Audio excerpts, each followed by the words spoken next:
Yung babae, araw-araw, buntis na buntis. Konti lang ang ginagawa. Mas malaki pa ang kita kaysa sa amin. Babae kasi. Yung tiyan yan. Hindi natin alam kung kaninong anak yan. Kayong dalawang lalaki.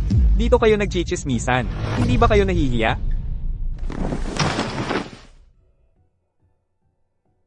Dalawang oras na. Tigil na. Alam mo ba, dapat magpahinga ang buntis. Okay lang. Kaya ko pa. Huwag. Nene. Noon pa. Narinig kong gusto mong iligtas, yung paralitikong asawa mo. Naawa ako sa'yo kaya pinatuloy kita, napagkasundoan natin. 1 oras lang ang trabaho mo araw-araw. Kung may mangyari sa'yo, hindi ko kayang panagutan yan. Halika, magpahinga ka muna, uminom ka ng tubig.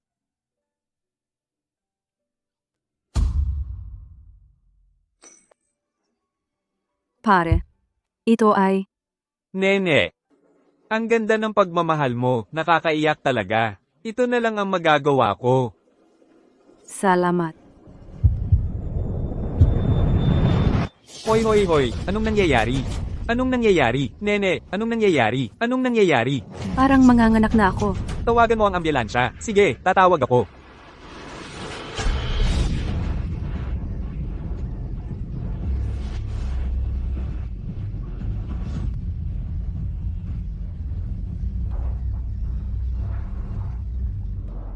Yang Tian, tingnan mo. Ama ka na. Naghihintay pa sa akin si Wanying. Kailangan kong magising.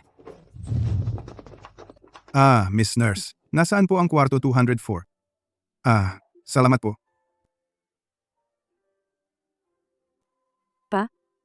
Ma, bakit kayo nandito? Humiga ka. Anong gagawin mo? Tutulungan ka ni Mama. Kailangan kong kumita ng pera. Kakakapanganak mo lang. Anong pera-pera? Hindi pa tapos bayaran ang gamot ni Yang Tian. Yang Tian. Dapat, matagal na siyang namatay. Hoy, anong sinasabi mo? Mali ba ang sinabi ko? Ang anak kong babae, ibinuwis ang buhay para mabigyan ka ng anak. Tapos sa labas, pagod na pagod siya araw-araw para kumita ng pambayad sa gamot mo. Siya naman, araw-araw, nakahiga lang ng komportable. Gusto ko na lang siyang paluin. Hoy, anong ginagawa mo? Hoy, humiga ka ulit. Binabalaan kita. Kung lalabas ka ng pintuang ito, ako, puputulin ko ang relasyon nating mag-ama.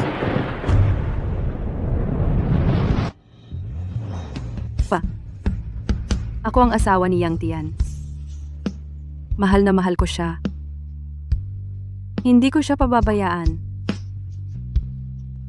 Mahal na prinsipe, nasa buong mundo na ang ating mga tao, pero wala pa ring bakas ang Panginoon. Ang 10 bilyong pabuya na inilabas sa publiko, wala pa ring nakakakuha hanggang ngayon.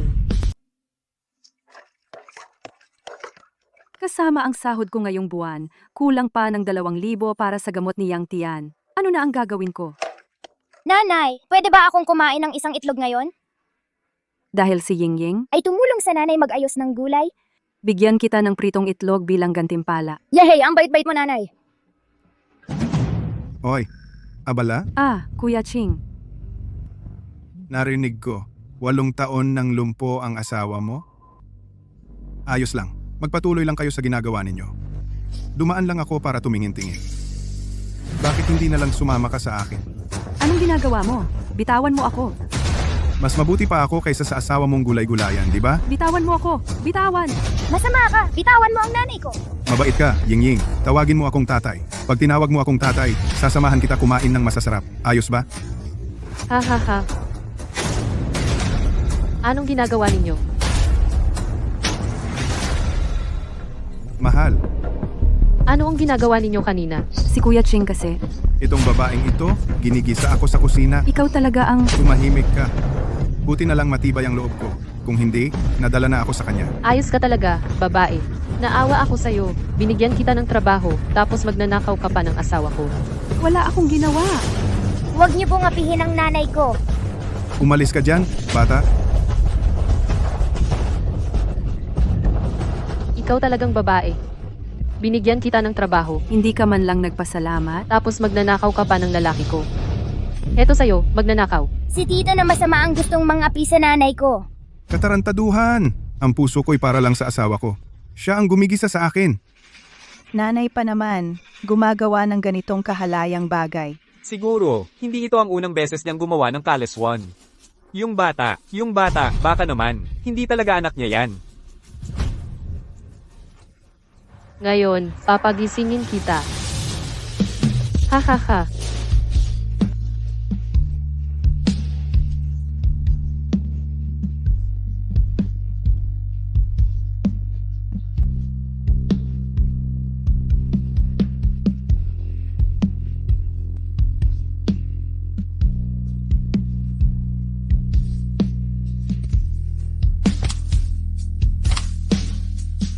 Yang Tian. Hindi ko na kaya.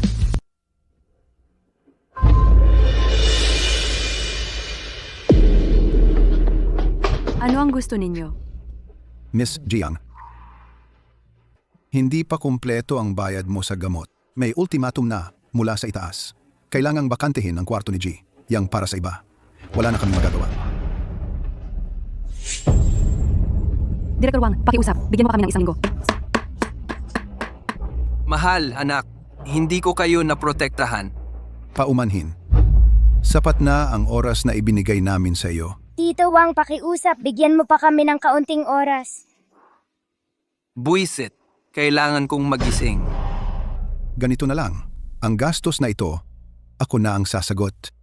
Pero para sa susunod na buwan, ikaw na ang bahala. Salamat, Director Wang. Ito na lang ang kaya kong itulong. Ang natitira, ikaw na ang bahala.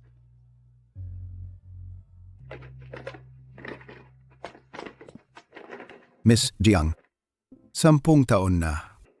Si Jiang, wala ni anumang senyales na magigising. Sigurado ka bang maghihintay ka pa ng matagal? Habang buhay ako, hindi ako susuko. Tatay. Ngayon, kasama ko si nanay para mag-ayos ng gulay para sa iba. Naghugas ng pinggan. Pero sinigawan nila si nanay, pati ako sinigawan din. Pinagbabato pa nila ng itlog si nanay. Mga haskang gumalaw sa pamilya ko? Gusto mong mamatay? Tatay, kailan ka ba gigising?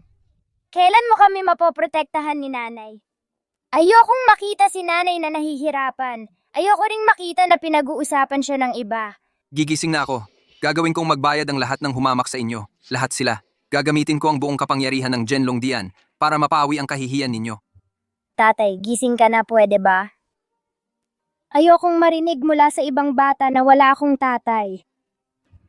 Ayoko ring marinig na iniwan kami ni nanay. Na sinasabi nilang kabit si nanay.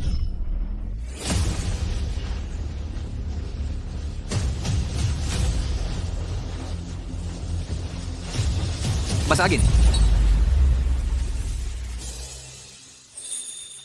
Ying-ying, Tatay, gising ka na. huwag kang umiyak, Ying-ying. Pangako sa iyo ng tatay mo. Ipagtatanggol ko kayong dalawa ni nanay.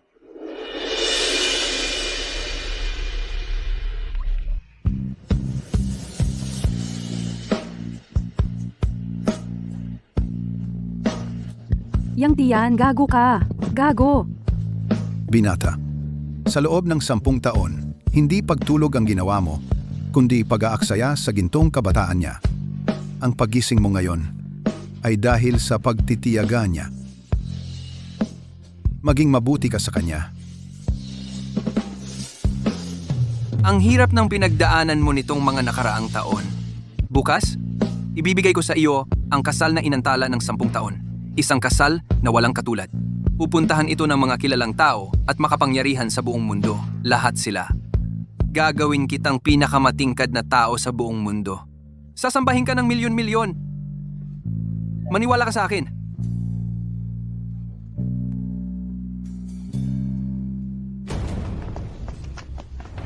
Ang mungkahi ni Qinglong na maghalal ng bagong Shenzhou. Alam na siguro ninyong lahat, di ba? Ano nagpadala ng mga sundalo ng walang pahintulot patungong timog? Ano ba ang balak niya? Nagbabalak bang maghimagsik? Si Qinglong, hindi karapat-dapat yan. Nangangarap sa trono ng Diyos na Panginoon. Noong araw, hawak ng Diyos na Panginoon ang tabak ng langit, winasak ang 10 bansa sa isang labanan at pinalawak ang daksya ng libu-libong milya. Ang kanyang kapangyarihan ay sumindak sa mundo, kaya't siya ang naging pananampalataya natin.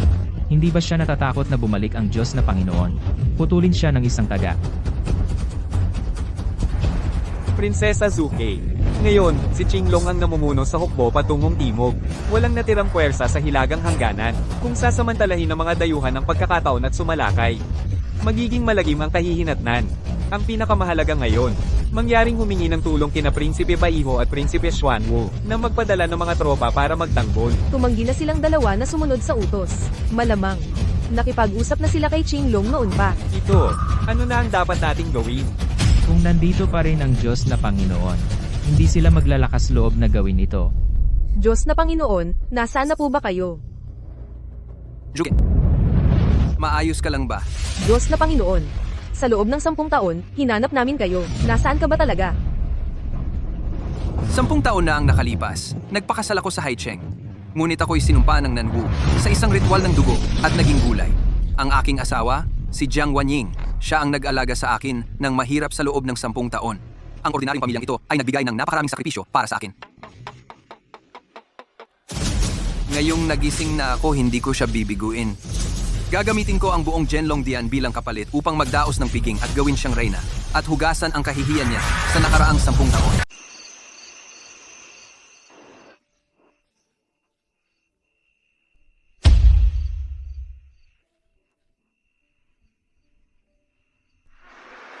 Sabi nga nila, mag-asawa man, sa hirap ay nag-iisa. Kapag dumating ang sakuna, bawat isa'y kanya-kanyang takas.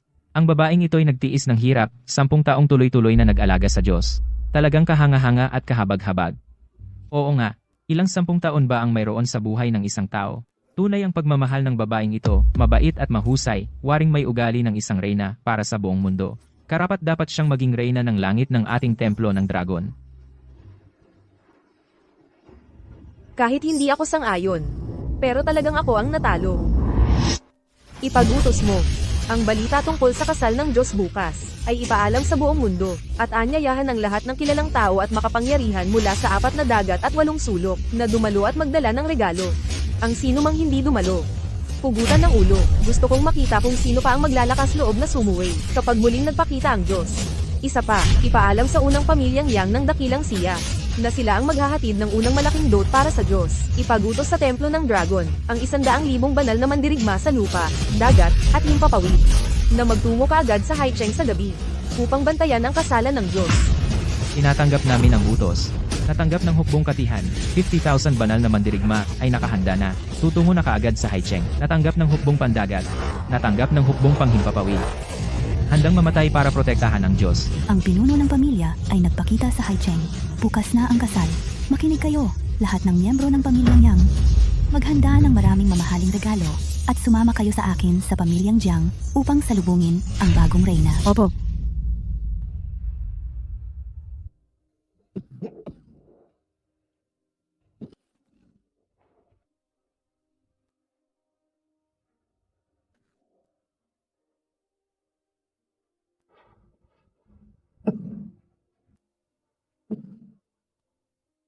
Ito lang ang kinain ninyo? Ay, tiisin na lang natin to. Itinatabi ko ang mga itlog para sa bata, si Ying Ying. Mula nang ipanganak ang batang ito hanggang ngayon, kakaunti lang ang masusustansyang kinain niya. Kawawa naman ng anak natin. Ay, oo nga pala. Ito ang sahod ko sa minahan. Pumunta ka bukas sa ospital at bayaran ang bill sa gamot ng anak natin. Sa loob ng 10 taon, bawat buwan ang tumutulong sa akin ay ang aking mga magulang pala. Nanay, bakit hindi tayo pumasok? Ikaw naman salita mo matalas, pero puso mo malambot. 10 taon na ito. Kailan ba ito matatapos? Basta ang anak kong babae ay nagmamalasakit pa sa taong gulay na iyon, isang araw. Ako bilang ama ay ipagtatanggol siya, isang araw. Pero sabi ng doktor, may sakit ka sa baga. Hindi ka na pwedeng pumasok sa mina. Huwag kang makinig sa kalokohan ng doktor na iyon. Wala akong sakit sa katawan. Tingnan mo, nagmamadali ka na naman.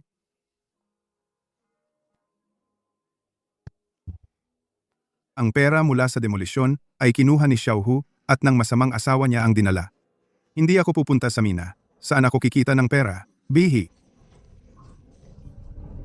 Tatay. Nanay. Lolo at at lola. Ying-ying. Bakit kayo naparito?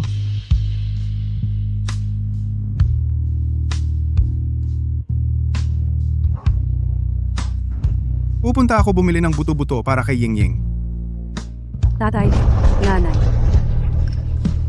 Pasensya na, hindi ako mabuting anak. Tumayo ka na. Anong nangyari? Ano ang nangyari? Tatay, Totoo ba? pagkagising niya, sinabihan niya ako na sabihin sa inyo. Magpapakasal ulit daw kami. Ang tarantadong to. Dapat matagal na siyang namatay. Pinagdaanan lang ng anak ko ng napakaraming hirap sa mga nakaraang taon. Anong sinasabi mo? Basta gumising na siya. Basta gumising na siya. Ano raw ang sinabi niya? Magpapakasal ulit raw kayo? Sinabi niyang sabihin ko sa inyo na may pupunta raw bukas para humingi ng kamay ko. Sabi pa niya, gagawin niya akong pinakamasayang babae sa mundo. Anak ko, sa wakas, natapos na rin ang paghihirap mo. Ang tarantadong to. Kung gagawa siya ulit ng masama sa anak ko, kahit mamatay ako, hindi ko siya palalampasin. Tay, Nanay, hindi na kailangang iwan si Ying-Ying mag-isa para lang magtrabaho sa ibang lugar. Ang ganda. Ang ganda! Anong ganda-ganda?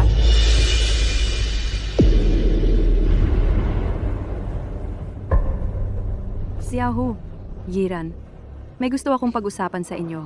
Yung asawa ko kasi. Anong asawa? Yang Tian ba yon? Karapat-dapat ba siya? kakakuha lang natin ng pera mula sa demolisyon?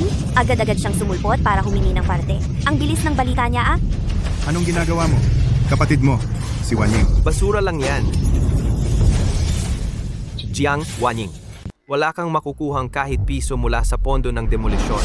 Lahat ay akin. Ikaw? Tumahimik ka. Si Xiaohu, tigilan mo na yan. Gusto mo bang patayin ang tatay mo sa galit? Mali ba ang sinabi ni Jiang Hu? Mula pa noong unang panahon, ang pondo mula sa demolisyon ay hindi ba dapat napupunta sa anak na lalaki? Ikaw, isang babaeng napangasawa na. Anong mukha ang meron ka para bumalik at humingi ng parte? Hindi ko naman gustong humingi ng pera. Hoy! Dahil sa walang kwentang si Yang Tian na yon, mahigit 10 taon ka nang hindi umuwi? Ngayong malapit nang ma-demolish ang bahay natin, bigla ka na lang bumalik pagkarinig mo ng balita? Anong balak mo? Hindi ko alam. Hindi ko na pinapansin kung naniniwala kayo o hindi. Pero hindi ko kailanman naisip na humingi ng kahit piso mula sa pamilyang ito. Ayaw ng pera? Ah, alam ko na. Yung asawa mong lumpo na walang kwente sa loob ng 10 taon. Patay na siguro? Mabuti nga kung patay na, para hindi masabihan ng pamilya namin na may walang kwentang manugang. Walang utang na loob. Ang pondo mula sa demolisyon. Kinuha na ninyong lahat. Ano pang ginagawa ninyo rito? Umalis kayo. Lumabas kayo ngayon din. Tay, ayos ka lang ba? Lumabas ka. Akala mo ba gusto ko? Kung hindi dahil sa'yo, isang magsasakang walang silbi. Kailangan ko bang para lang sa isang trabaho, magmakaawa sa lahat sa labas? Nag-ipon ako ng 20,000 para lang makipag-ugnayan kay Manager Lee ng grupong Tianlin. Alam niyo ba ang Tianlin Group? Yon ang pangunahing pamilya. Ang pangunahing grupo sa likod ng pamilya Yang. Sa likod ng pamilya Yang ay ang pinakamakapangyarihang puwersa, ang Zhenlong Dian. Kung makapasok ako sa Tianlin Group, parang kalahati na ng paa ko ang nasa Zhenlong Dian. Iyon ay magbibigay dangal sa pamilya. Magpapasikat sa'yo. Umalis ka. Hindi ko kailangan yan. Hindi mo kailangan? Hindi mo kailangan? Pero kailangan ko. Jiang Wanying, nakipagkasundo na ako kay Manager Lee. Makipagtalik ka sa kanya. Maging kaibigan mo siya. Huwag mong sirain ito. Panaginip mo yan. Ang tanga-tanga mo talaga. Anong meron kay Yang Tian? Si Manager Lee ay isang mataas na opisyal ng pamilyang Yang. Ang sahod niya ay milyon-milyong piso. At nasa likod niya ang pamilyang Yang at ang Zhenlong Temple. Kapag pinakasalan mo siya, hindi lang ikaw ang giginhawa, pati kami ay makikinabang. Tumahimik ka. Ikaw ang pumunta kung gusto mo. Hindi ako pupunta. Jiang Wanying, ate kita, dapat lang natulungan ng ate ang kanyang kapatid. At saka, si Yang Tian ay isang gulay lang. Kung makakasama mo si Manager Lee, marami kang makukuhang benepisyo. Tama ba? Sa araw na ito, sumang-ayon ka man o hindi, kailangan mong sumang-ayon. Hindi gulay ang daddy ko. Gumising na siya. Gumising? Tama, gumising na si Yang Tian. At bukas, pupunta siya rito para humingi ng kamay ko. Kaya itigil niyo na ang mga pakana niyo. Hindi ako sang-ayon. Isang gulay lang na kagigising lang, gaano ba karami ang pera niya? Wala akong pakialam kung may pera siya o wala. Basta't makakasama ko siya. Sapat na iyon para sa akin. Ikaw lang ang magsasabi na wala kang pakialam? Pinakain ka namin ng libre sa loob ng maraming taon. Kapag ikakasal ka, kailangan mo ng mahigit 1,000,000 piso, di ba? Ang isang gulay na kagigising lang, kaya ba niyang maglabas ng ganoong kalaking pera? Una kong sasabihin, kay Jiang Hu lang ang lahat ng anak na lalaki ng pamilya nyo. Dapat sa kanya mapunta ang buong dowry. Kakagising lang ni Yang Tian. Saan niya kukunin ang 1,000,000 iyon? Sinasadya niyo bang paghirapan siya? Sumama ang pamilya namin sa kahirapan niya sa loob ng 10 taon. Masyado bang mabigat ang 1,000,000 para sa kanya? Kung hindi niya kayang maglabas ng 1,000,000, pumunta ka kay Manager Lee dahil ako ang magpapatuloy ng angkan ng Jiang bilang isang malas. Dapat kang magsakripisyo ng kaunti. Ikaw, anong klasing salita ang sinasabi mo? Ngayon, papatayin talaga kita. Say, Tay, Baligtad na ang mundo. Ito, umalis ka na. Para sa akin, wala akong anak na tulad mo. ikaw ang unang nanakit. Tay, huminahon ka. Hindi sinasadya ni Jiang Hu iyon. Umalis ka! Kayong dalawa! Umalis kayong dalawa! Sige, alis ako. Pero tandaan mo ang sinabi ko. Kung hindi makapagbigay si Yang Tian ng 1,000,000, ikaw ang sasama kay Manager Lee. Mas mahalaga ang kinabukasan ko kaysa sa kanya. Kalimutan mo na iyan. Bukas, darating si Yang Tian para pakasalan si Wan Ying. Wala kang pakialam kung kanino magpapakasal si Wan Ying. Matanda ka na! Anak mo ako, pero hindi mo ako tinutulungan. Ito pa ang tinutulungan mo. Xiaohu, tumigil ka. Gusto mo bang patayin ang tatay mo? Wan Ying, makinig ka. Kung hindi ako magiging maayos, hindi ka rin. Tara na.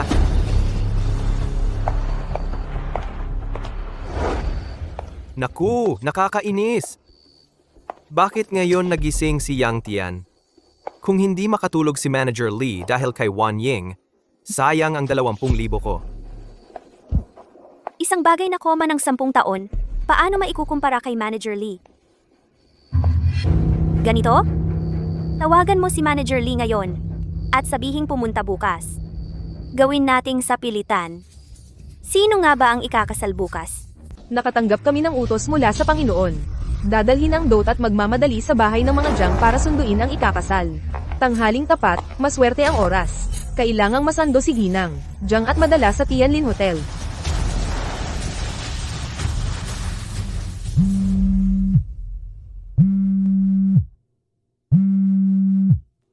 Wan Ying, handa ka na ba? handa na ako. 10 taon ko itong hinintay. Ngayong araw, gagawin kitang pinakamakinang na nobya sa buong mundo. Kung ganoon, bilisan mo. Pinakamakinang na nobya sa buong mundo pa? Ang yabang naman ng bedridden na to? Anong ginagawa mo rito? Siyempre, para batiin kayo ng ikakasal mo. Nanay, ako na. Ate, ang kinis talaga ng balat mo. Sayang lang. Nasayang ang 10 taon mo sa bedridden na pilay na yon. Pagkatapos nito, hindi mo alam kung anong hirap ang daranasin mo. Anong ibig mong sabihin?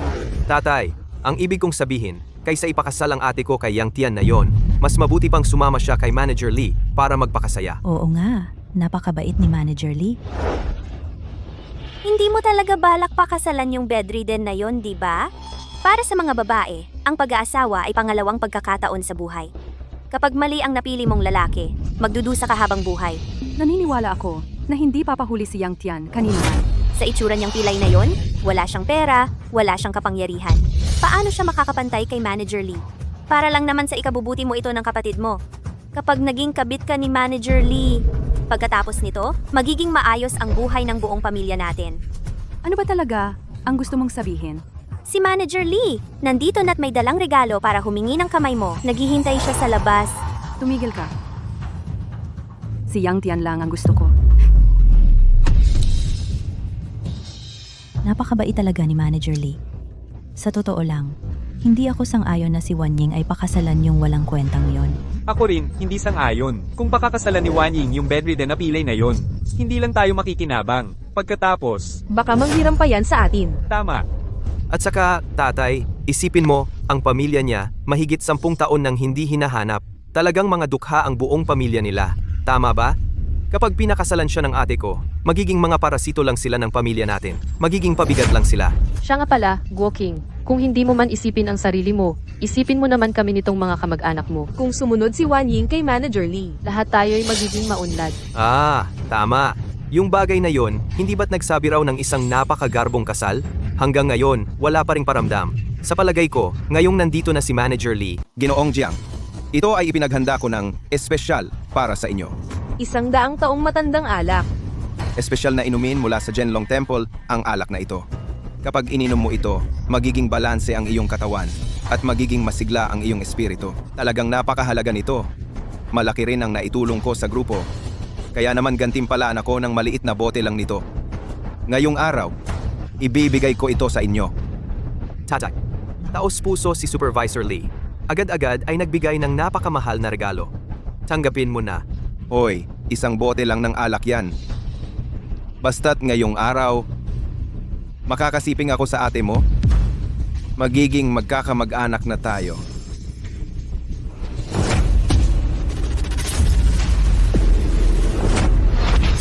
Matandang hayop, ano ang ibig mong sabihin? Jiang Guoqing, huwag kang magpakapalad.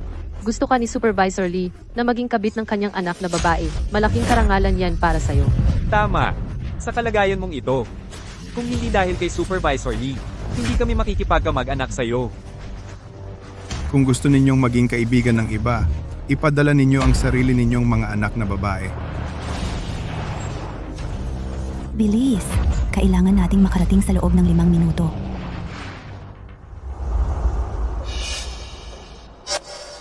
Hoy, Kuya Lee! Kumusta? Maganda. Mas may dating kaysa sa balita. Gusto ko ang mga ganitong matatapat at hindi nagbabago. Ate, ito ang sinasabi ko sa'yo, si Supervisor Lee. Kapag naging kayo na, yayaman na ang pamilya natin. Asawa na ako ni Yang Tian. Hindi ako magpapakasal muli at hindi rin ako magiging kabit ng iba. Ngayon ang aking kasal, bilang mga kamag-anak, kung dumalo kayo, tinatanggap ko kayo.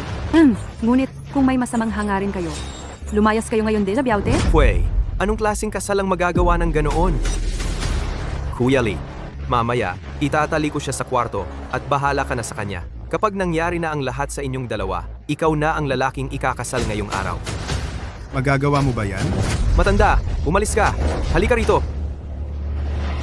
Gago ka. Bitawan mo ang ate mo. Jiang Guoqing, huwag mong tanggihan ang kabutihan. Hayaan mong makatulog si Supervisor Lee sa anak mo. At ang lahat ng kamag-anak natin ay aangat ang buhay. Para sa kapakanan naming mga kamag-anak, isakripisyo mo naman ang anak mo. Anong problema doon? Bitawan mo! Bitawan mo ako! Bitawan. Sino ang nagkakagulo rito?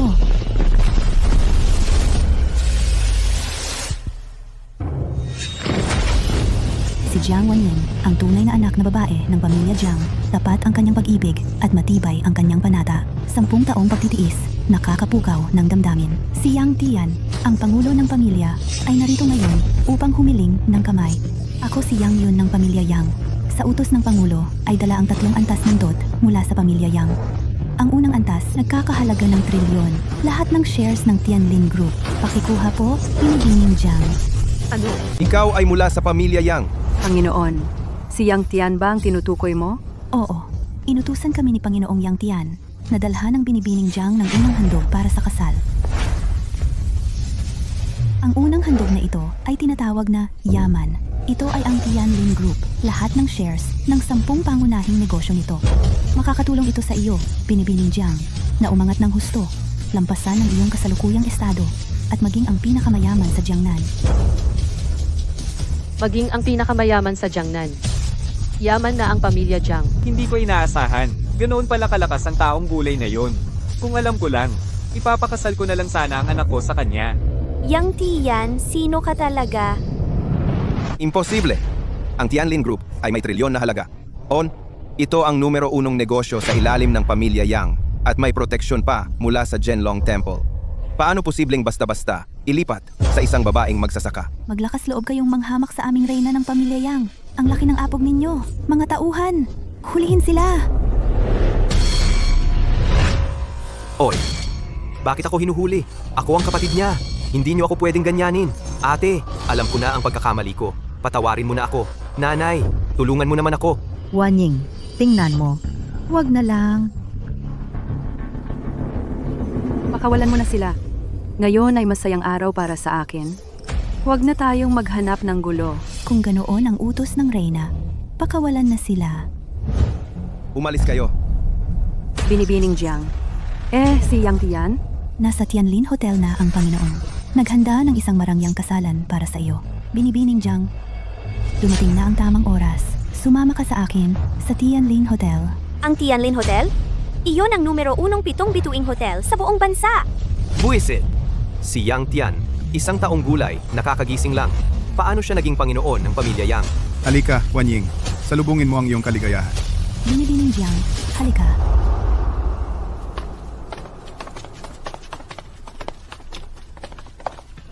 Ito. Pupunta talaga sila sa Tianlin Hotel? Imposible. Bilang mataas na opisyal ng Tianlin Group, hindi ko kilala ang babaeng yon. At lalong hindi ko alam tungkol sa paglilipat ng shares. Ano yon? Huwag kang mag-alala. Ang Tianlin Group ay nasa ilalim ng presidente ng pamilya Yang sa Jiangnan. Si Yang Ling ang namamahala. Tatawagan ko lang si Ginoong Yang at malalaman natin. Sundan natin sila. Tara, tingnan natin.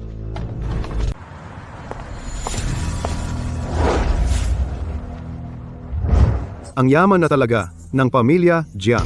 Hindi ko nakala na ang pamilya Jiang ay aasenso dahil sa isang walang kwentang manugang na lalaki. Parang isda na biglang nag-alsa. Yang Tian na yan, gumagamit pa ng napakagandang bulwagan. Baka totoong siya ang puno ng pamilya Yang. Kakatapos ko lang tumawag kay Ginoong Yang Ling, ang presidente ng Yang Group sa Jiangnan District. Ang puno ng pamilya Yang ay hindi nagdaos ng kasal. Lalong hindi nagbigay ng Tianlin Group bilang bigay kaya.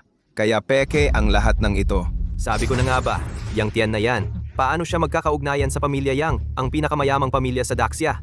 Imposible! Malapit na ang tamang oras. Nasa daan na ang puno ng pamilya. Pakihintay lang sandali. Binibining Jiang, ito ang unang regalo. Pakipirmahan po. Napakamahal nito. Hindi ko ito matatanggap. Hintayin muna natin si Yang Tian. Ano ba ang pagpapanggap mo diyan? Ito ang bigay kaya ni Yang Tian para sa ate mo. Ano ba ang ginagawa mo? Hindi pa rin ba ninyo naiintindihan? Wala talagang bigay kaya. Lahat ng ito ay palabas lang niya. Isang palabas lang. Peke ang lahat! Ying, peke ba talaga ito? Hindi ko kayo niloloko. Nagising na talaga si Yang Tian. Alam ko na. Baka naman nagising na yung walang kwentang si Yang Tian, pero wala siyang pera para sa therapy. Kaya kasabwat mo siya sa panlolokong ito. Para lang makakuha ng pera sa amin? Ganun pala. Ang sama naman ng ugali niya. Gusto pa kaming lokohin para sa pera namin. Kaya pala biglang yumaman ang pamilya Jiang. Pinakamayaman sa Jiangnan pa. Jiang Woking, ang kapal ng mukha ng pamilya ninyo. Gumamit pa ng pekeng kasal para lang makaloko ng pera. Kayang-kaya ninyong gawin. Tito Jiang, huwag po kayong mag-alala. Totoo ang lahat ng sinasabi ko. Papunta na rito ang head ng pamilya. Totoo lahat. Kung ganoon ang sinasabi mo, ibinigay mo talaga ang Tianlin Group. Kay Jiang Wanying. Tama. Kalokohan! Ang Tianlin Group namin ay trilyones ang halaga. Kahit 1,000 bahagi lang ang ilipat, hindi kayang abutin ng mga ordinaryong tao na tulad ninyo. At saka, bilang mataas na opisyal ng Tianlin Group, bakit hindi kita nakita kailanman? Ni hindi ko narinig ang tungkol sa paglilipat ng shares. Dahil hindi ka karapat-dapat. Huwag kang magpakapusong. Nangahas kang magpanggap bilang miyembro ng pinakamakapangyarihang pamilyang Yang sa Daxia. Mula ngayon sa Daxia, wala nang lugar para sa iyo. B.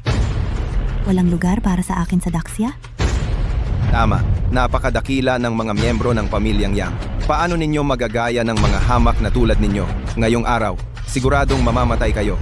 Lida, huwag kang magbintang ng basta-basta.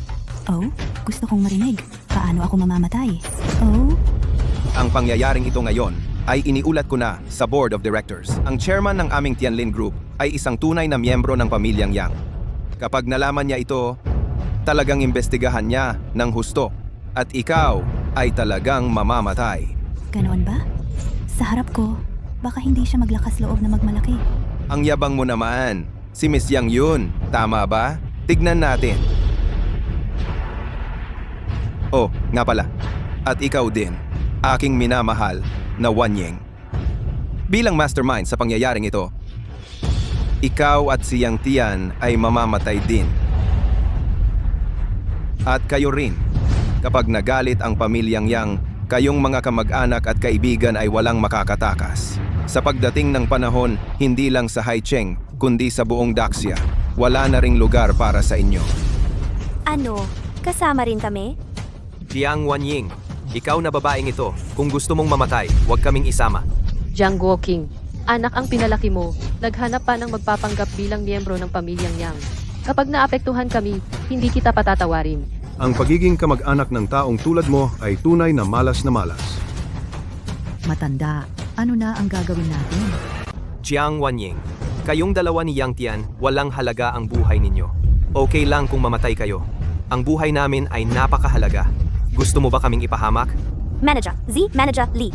Isa kang mataas na opisyal ng Tianlin Group at malapit ka kay Ginoong Yang Ling, ang presidente ng panrehiyong punong tanggapan ng Jiangnan ng pamilya Yang. Ikaw lang ang makakapagligtas sa amin ngayon. Manager Lee, nakikiusap ako. Tulungan mo naman kami. Gusto ninyong tulungan ko kayo? Pwede naman. Kasabay nito, kailangan ko ng isang aso sa tabi ko. Kung papayag siya na maging aso ko, maaari ko kayong tulungan. At malaki ang posibilidad na makakuha kayo ng posisyon sa Tianlin Group. Ano pang hinihintay mo? Sumang-ayon ka na kay Manager Lee. Maging babae ni Manager Lee. Anong masama doon? Hindi. Makinig kayong mabuti. Hindi babae. Aso. Anong masama sa pagiging aso? Sumang-ayon ka na kay Manager Lee. Tama. Sumang-ayon ka na kay Manager Lee. Sumang-ayon ka na. Siya ay inyong pamangking babae. Paano ninyo siya magaganyan? Hindi ba't para din naman sa kanyang kabutihan? Magiging masaya siya kasama si Manager Lee. Kahit na maging babae niya, anong masama doon? Tama. Makapagsilbi sa isang matagumpay na tao tulad ni Manager Lee. Marami ang naiinggit sa ganoong pagkakataon. Naginip ninyo yan. Kung gusto ninyong maging aso, kayo na lang. Jiang Wanying, ikaw, isang babaeng may anak na. Pinapayagan ka ni Manager Lee na maging aso niya. Malaking karangalan na yan para sa'yo. Ano ba? Gusto mo bang pakasalan ka ni Manager Lee? Tama. 10 taon ka nang walang lalaki. Malamang nangangailangan ka na. Sa palagay ko, dapat ngayon pa lang ay sumama ka na kay Manager Lee para matulog. Jiang Guoqing, pabilisin mo ang anak mong sumang-ayon. Kung wala ang pakiusap ni Manager Lee, mamamatay ang buong pamilya ninyong Jiang. Kung hindi pa sasang-ayon ng babaeng ito, mamamatay na tayo. Sa oras na iyon, mawawalan na ng lahi ang pamilya nating Jiang. Oo nga. Kapag sumang-ayon siya, hindi lang tayo mabubuhay. Makakapag-enjoy pa tayo sa Tianlin Group. Napakagandang pagkakataon. Ikaw, kayong lahat. Pagbati sa pagbabalik ng Panginoon. Pagbati sa pagbabalik ng Panginoon. Malapit na ang itinakdang oras ng Panginoon. Dapat na tayong umakyat. Ang ipinagagawa ko sa'yo, kumusta na? Nagawa ko na po ayon sa inyong utos. Hintayin na lang natin na magpakita ang ilan. Mabuti, humanda ka na. Ying.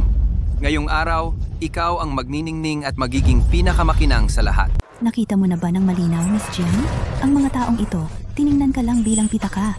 Itinuring ka lang nilang hakbang para makapasok sa Tianlin Group. Kung magkakanda-pira-piraso ka man, wala silang pakialam. Pero kung maaga mong nakita ito, hindi naman masamang bagay iyon. Mabuting bagay pa rin ba iyon? Siyempre, ayon sa kasabihan, kapag mahirap ka, kahit nasa lungsod ka, walang lalapit sa'yo. Kapag mayaman ka, kahit nasa bundok ka, may mga kamag-anak na lalapit. Mas maaga mong makikilala ang ilang tao kapag nasa mataas na posisyon ka na, Miss Jiang. Kapag naging pangunahing pamilya na ang mga Jiang, saka mo malalayuan ang mga tinatawag na kamag-anak na ito. Naiintindihan ko na. May mga taong hindi karapat-dapat tawaging kamag-anak. Jiang Wanying, anong ibig mong sabihin? Literal ang ibig kong sabihin. Hindi kayo karapat-dapat tawaging aking pamilya. Kung gusto ninyong maging aso, kayo na lang ang maging aso. Kung ganito ang sitwasyon, ang buong pamilya ninyo ay mamamatay kayong lahat. Naglakas loob kayong magpanggap bilang Tianlin Group at mga miyembro ng pamilyang Yang.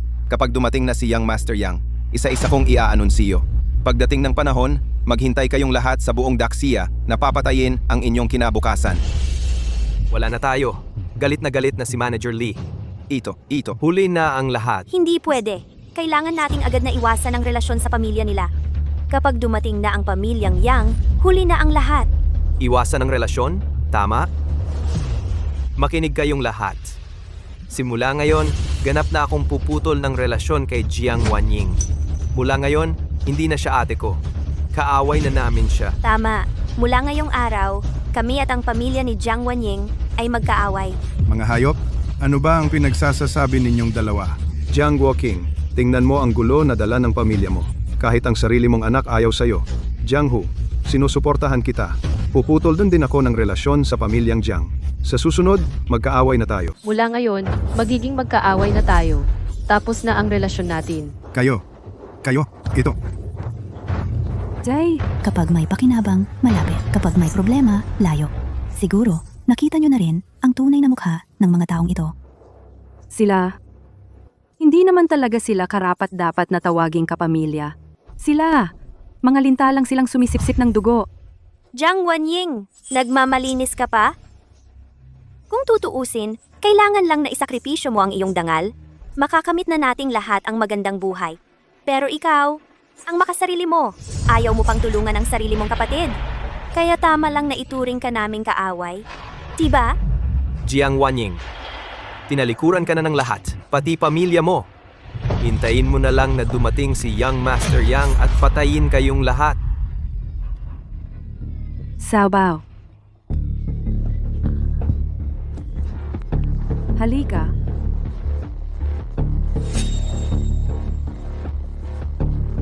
Talagang namana ng anak ang ugali ng ina. Ang pamilya nyo, puro makasariling mga tulisan. Mama, okay ka lang ba? Okay lang si Mama? Ying-Ying, sabihin mo kay Mama, ano ang nangyari? Kinukuha ni Xiaobao yung manika ko. Ayaw kong ibigay. Tapos hinila niya ng malakas. Nasira yung manika ko, siya pa ang umiyak. Narinig mo ba? Si Xiao Bao ang unang kumuha ng manika ni Ying-Ying. Ano naman ngayon? Anak na lalaki ang anak namin. Kukunin lang yung laruan ng anak niyong babae. Ano ngayon? Xiaobao, hindi ba't sinabi ko sa'yo? May mga mikrobyo sa kanila, wag mo silang hawakan. Ano ang ibig mong sabihin? Ang ibig sabihin, ikaw at itong gulay na tao, pareho kayong walang silbi? Pareho kayong basura sa lipunan. Kasama ang anak ninyo, siya ay isang salot lamang na nagkakalat ng mikrobyo. Hahaha. Ate mo siya? Bakit ganyan ang sinasabi ninyo sa kanya? Kakakausap ko lang sa kanya at tuluyan na kaming naghiwalay.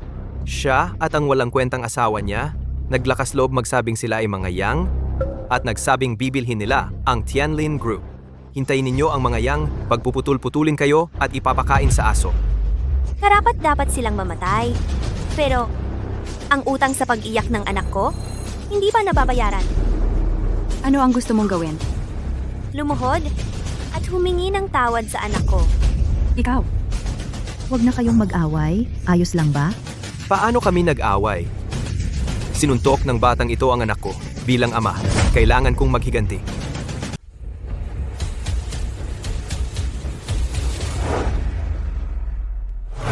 Si Yang Tianlin, chairman ng Tianlin Group, nagpupugay sa Panginoon.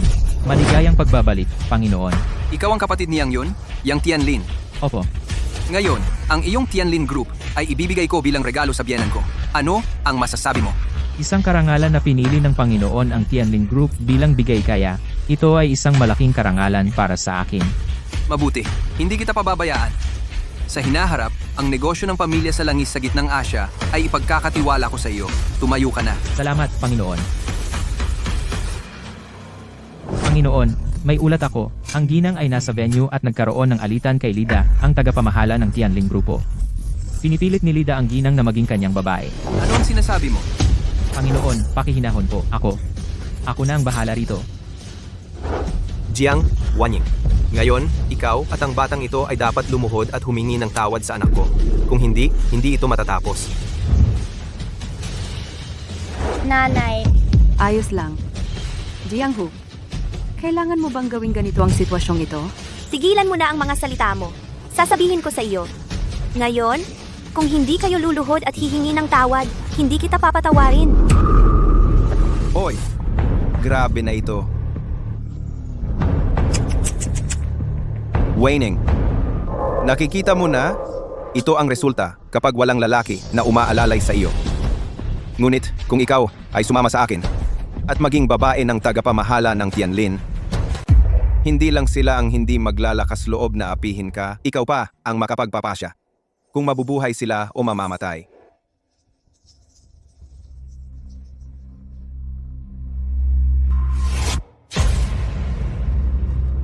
Manager Lee, hindi ba masyadong mali ang sinasabi ninyo? May karapatan ka bang magsalita? Paano kung pumayag tong babae? Hindi ba ako ang mapapahamak? Hindi pwede. Kailangan kong pigilan ito. Manager Lee, tingnan mo naman siya. Walang ganda, walang katawan, at may dalang anak na ilang taon na. Hindi ba't isa siyang babaeng laswag na? Tama, isa lang siyang probinsyana. Hindi siya karapat-dapat sa inyo. Ganito na lang. May kilala akong ilan na magaganda ang katawan. Ipakikilala ko sa inyo. Tumahimik ka.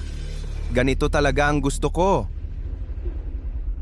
Gusto ko talaga yung may dating na babae.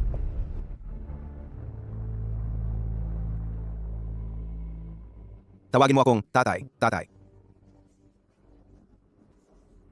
Wayne Ying. Basta't maglingkod ka ng mabuti sa akin. Pangako ko, sa mundong ito, walang sino man ang... Panaginip mo yan. Babae lang ako ni Yang Tian.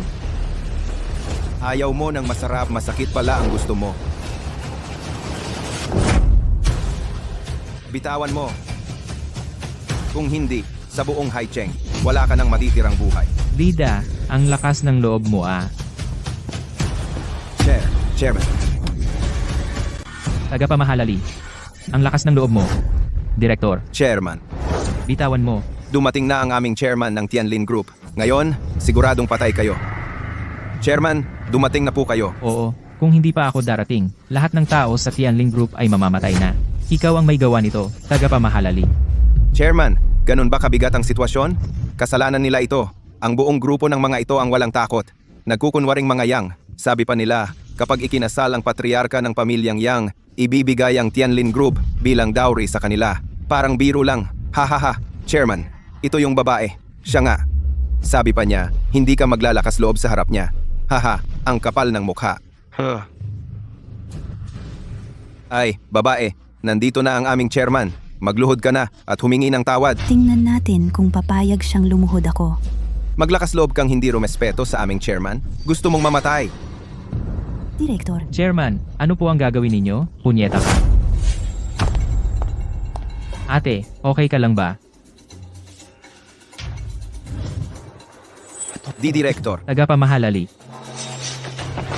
Dumating na ang tamang oras. Si Yang Tian, ang patriarka ng pamilyang Yang ng Shangjing, ay dala ang 3 antas ng dote ng pamilyang Yang. Para sa unang antas, ang regalong salapi, 99,999,000 onsa ng ginto, upang humingi ng kamay sa pag-aasawa. Yang Tian, gising ka na talaga? Hindi pala peke ang kasal? Hindi tama to. Hindi ba't 10 taon kang nakatulog? Paano ka nakakatayo? Ito, Ano ba talaga ang nangyayari?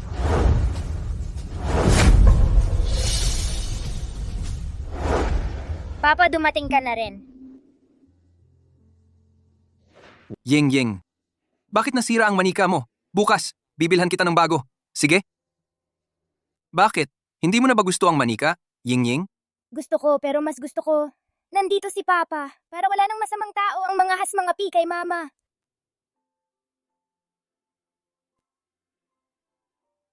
Pangako ko sa'yo, sisiguraduhin kong mapoprotektahan kita at si Mama. Totoo ba? Totoo. Pahinga muna tayo, Ying. Tao, dalhin ninyo ang 2 batang ito para magpahinga. siyang yun ng pamilya Yang. Nakikipagkita sa punong pamilya. Yang Tianlin, hindi mo na ayos ang pamamahala sa Tianlin Group na nagdulot ng pinsala sa aking asawa at anak na babae sa mismong kasal. Ano ang dapat na parusa sa'yo? Nabigo si Tianlin sa pagbabantay, na nagresulta sa paglitaw ng mga tiwali sa loob ng grupo. Nabigong protektahan ang ina at binibini. Hinihiling ko ang parusa mula sa punong pamilya. Sa pagkakataong ito, hindi naman lumala ang sitwasyon. Maganda ang naging serbisyo ninyong magkapatid sa paghatid ng dote. Kaya, papawalang sala na ang pagkakamali mo. Iniuutos ko sa iyo ngayon na imbestigahan ng lubusan ng Tianlin Group sa loob ng 1 araw. Ano man ang mangyari, dapat mong mahanap ang mga tiwali sa Tianlin Group at ilabas sila. Kaya mo ba? Pumunta ka na ngayon. Ayoko naman. Naipasa ang Tianlin Group na puno ng mga problema sa aking asawa. Tungkol naman sa silida na ito. Ako na ang bahala. Opo, aalis na po kami. Tumayo ka na rin. Anong nangyari? Kanina, yung chairman ng Tianlin Group ay lumuhod pa sa kanya, baka naman. Siya nga talaga ang pinuno ng pamilya Yang? Hindi ba't sabi ni Supervisor Lee na iba ang pinuno ng pamilya Yang? Pasensya na, Yingying. Nalate ako. Tatay, nanay, bilang manugang ninyo, nahihiya ako sa inyong dalawa. Nahihiya ako kay Yingying. Hayop ka. Alam mo ba kung gaano karami ang isinakripisyo ni Yingying para sa'yo sa mga nakaraang taon? Kahit na ako'y naging koma sa loob ng 10 taon. Ngunit sa loob ng 10 taong iyon, ang mga paghihirap na dinanas ni Yingying, ang mga hirap na kanyang tiniis, lahat iyon ay alam ko. Huwag ninyong apihin ang nanay ko! Huwag kayong mag-alala. Simula ngayon, simula sa napakagandang kasalang ito, Jiang Wanying, ang aking asawa, ay magiging bantog sa buong mundo. Gagalangin ng lahat.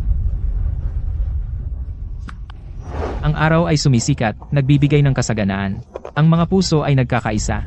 Ang regalo ng pinuno ng pamilya Yang sa pangunahing may bahay, isang Longhua Manor na nagkakahalaga ng 99.9 milyon. Isang kahon ng ginto. Isang kahon ng ginto? Itong walang kwenta. Yang asawa ng kapatid mo. Baka talagang siya ang pinuno ng pamilyang Yang. Di yung mga ginawa natin kanina. Parang, Ang pinakamayayamang pamilya sa Dasya, iisa lang ang Yang. At ang pinuno ng pamilyang Yang ay si Yang Yu. Kahit gaano pa kayaman yang basurang yan, maliit na pamilya lang yan. Kumpara sa tunay na pamilyang Yang ng Shangjing, parang maliit na langgam lang yan. pero kanina yung chairman ng Tianlin Group ay lumuhod sa harap niya. Ano naman kung lumuhod? Malamang isa lang siyang pinuno ng maliit na sangay ng pamilyang Yang. Mas mataas lang ang antas niya. Ang pagluhod ng chairman ay dahil lang sa paggalang. Kahit isang sangay na pamilya lang, hindi natin yan kayang kalabanin. Kahit na siya ay isang pamilya, sa sangay lang kahit pa siya ang pinuno ng pangunahing linya ng pamilyang Yang, mamamatay pa rin siya ngayon. Manager Lee, may bago ka bang natuklasan? Alam niyo ba yung ipinadala niyang Longhua Manor? Iyon ang pinakamagandang gusali sa kasaysayan ng Dasya. Malamang ang Dragon Taming Temple's Divine Master lang ang may karapatang pumasok doon. Kahit ang 4 Heavenly Kings gustong pumasok, kailangan pa nilang magpaalam. Manager Lee Yong, tinutukoy mo ba ay yung Longhua Manor na hindi binuksan mula nang mawala ang Divine Master 10 taon na ang nakalipas? Itong lalaking to nagpanggap na ibinigay sa Tianlin Group. Nagpanggap na pinuno ng pamilyang Yang. Ngayon naman ay nangahas gumamit ng manor ng Divine Master ng Dragon Taming Temple. Talagang karapat dapat siyang mamatay. Ibig sabihin, kapag naimbestigahan ng Dragon Taming Temple at pinatay ang taong ito, lahat ng gintong ito ay sa atin. Ay, oo nga. Kasalanan niya ito. Nagpanggap na mayaman, humahanap ng gulo. Yang Tian, sa'yo ba lahat ito? Mula ngayon, lahat ng ito ay sayo. Hindi, ang dami nito. Pati share sa Tianlin Group hindi ko kayang tanggapin. Ako. Hindi ko rin karapat-dapat ito. Hindi. At saka, sa loob ng 10 taon, hindi ka nag-aksaya ng pagod at nag-alay ng iyong kabataan para sa akin. Iniligtas mo ako mula sa kamatayan. Ikaw lang ang karapat-dapat sa mga parangal na ito. Hoy! Huwag kayong magpanggap dyan! Bienan mo ako! Pakawalan mo na kami agad! Bienan, noong ikaw ay nang-aapi at nanggugulo, naisip mo ba na ang apelido mo ay Jiang? Nang ikaw ay nakipagsabwatan sa mga dayuhan at inapi ang iyong ate, naisip mo ba na kapatid ka niya? Ako. Ininsulto mo ang aking asawa at anak. Sinaktan mo ang aking bienan. Mga taong katulad ninyo, hindi kayo karapat-dapat mabuhay. Mga tauhan, Huwag kang maglakas loob. Yang Tian, mas mabuti pang pakawalan mo ako ngayon din. Kung hindi, ikaw, pati ang asawa mo at ang buong pamilya niya, lahat kayo ay mamamatay. Tama? Si Manager Lee at ang presidente ng distrito ng Jiangnan ng pamilyang Yang, si Ginoong Yang Ling, ay matalik na magkaibigan. Kung gagalawin mo kami, mamamatay kayong lahat. Baka pwede na itong kalimutan. Yang Tian, nasa ilalim tayo ng batas ngayon. At saka, ngayon ay araw ng ating kasal. Hindi na kailangan ng pagdanak ng dugo. sige, susundin ko ang gusto mo. Pwede ko kayong hindi patayin, pero kahit maligtas kayo sa kamatayan, hindi kayo makakaiwas sa parusa. Ang mga kasalanan ninyo noon, oras na para pagbayaran. Ano na ang gagawin natin ngayon? Kahit hindi siya ang pinuno ng pamilyang Yang. Anong kinakatakot mo? Kilala naman ni Manager Lee si Young Master Yang Ling, di ba? Kanina lang, natakot siya, di ba? Yang Tian, ikaw ba yan? Ikaw, isa ka lang na pangunahing miyembro ng isang sangay ng pamilya Yang.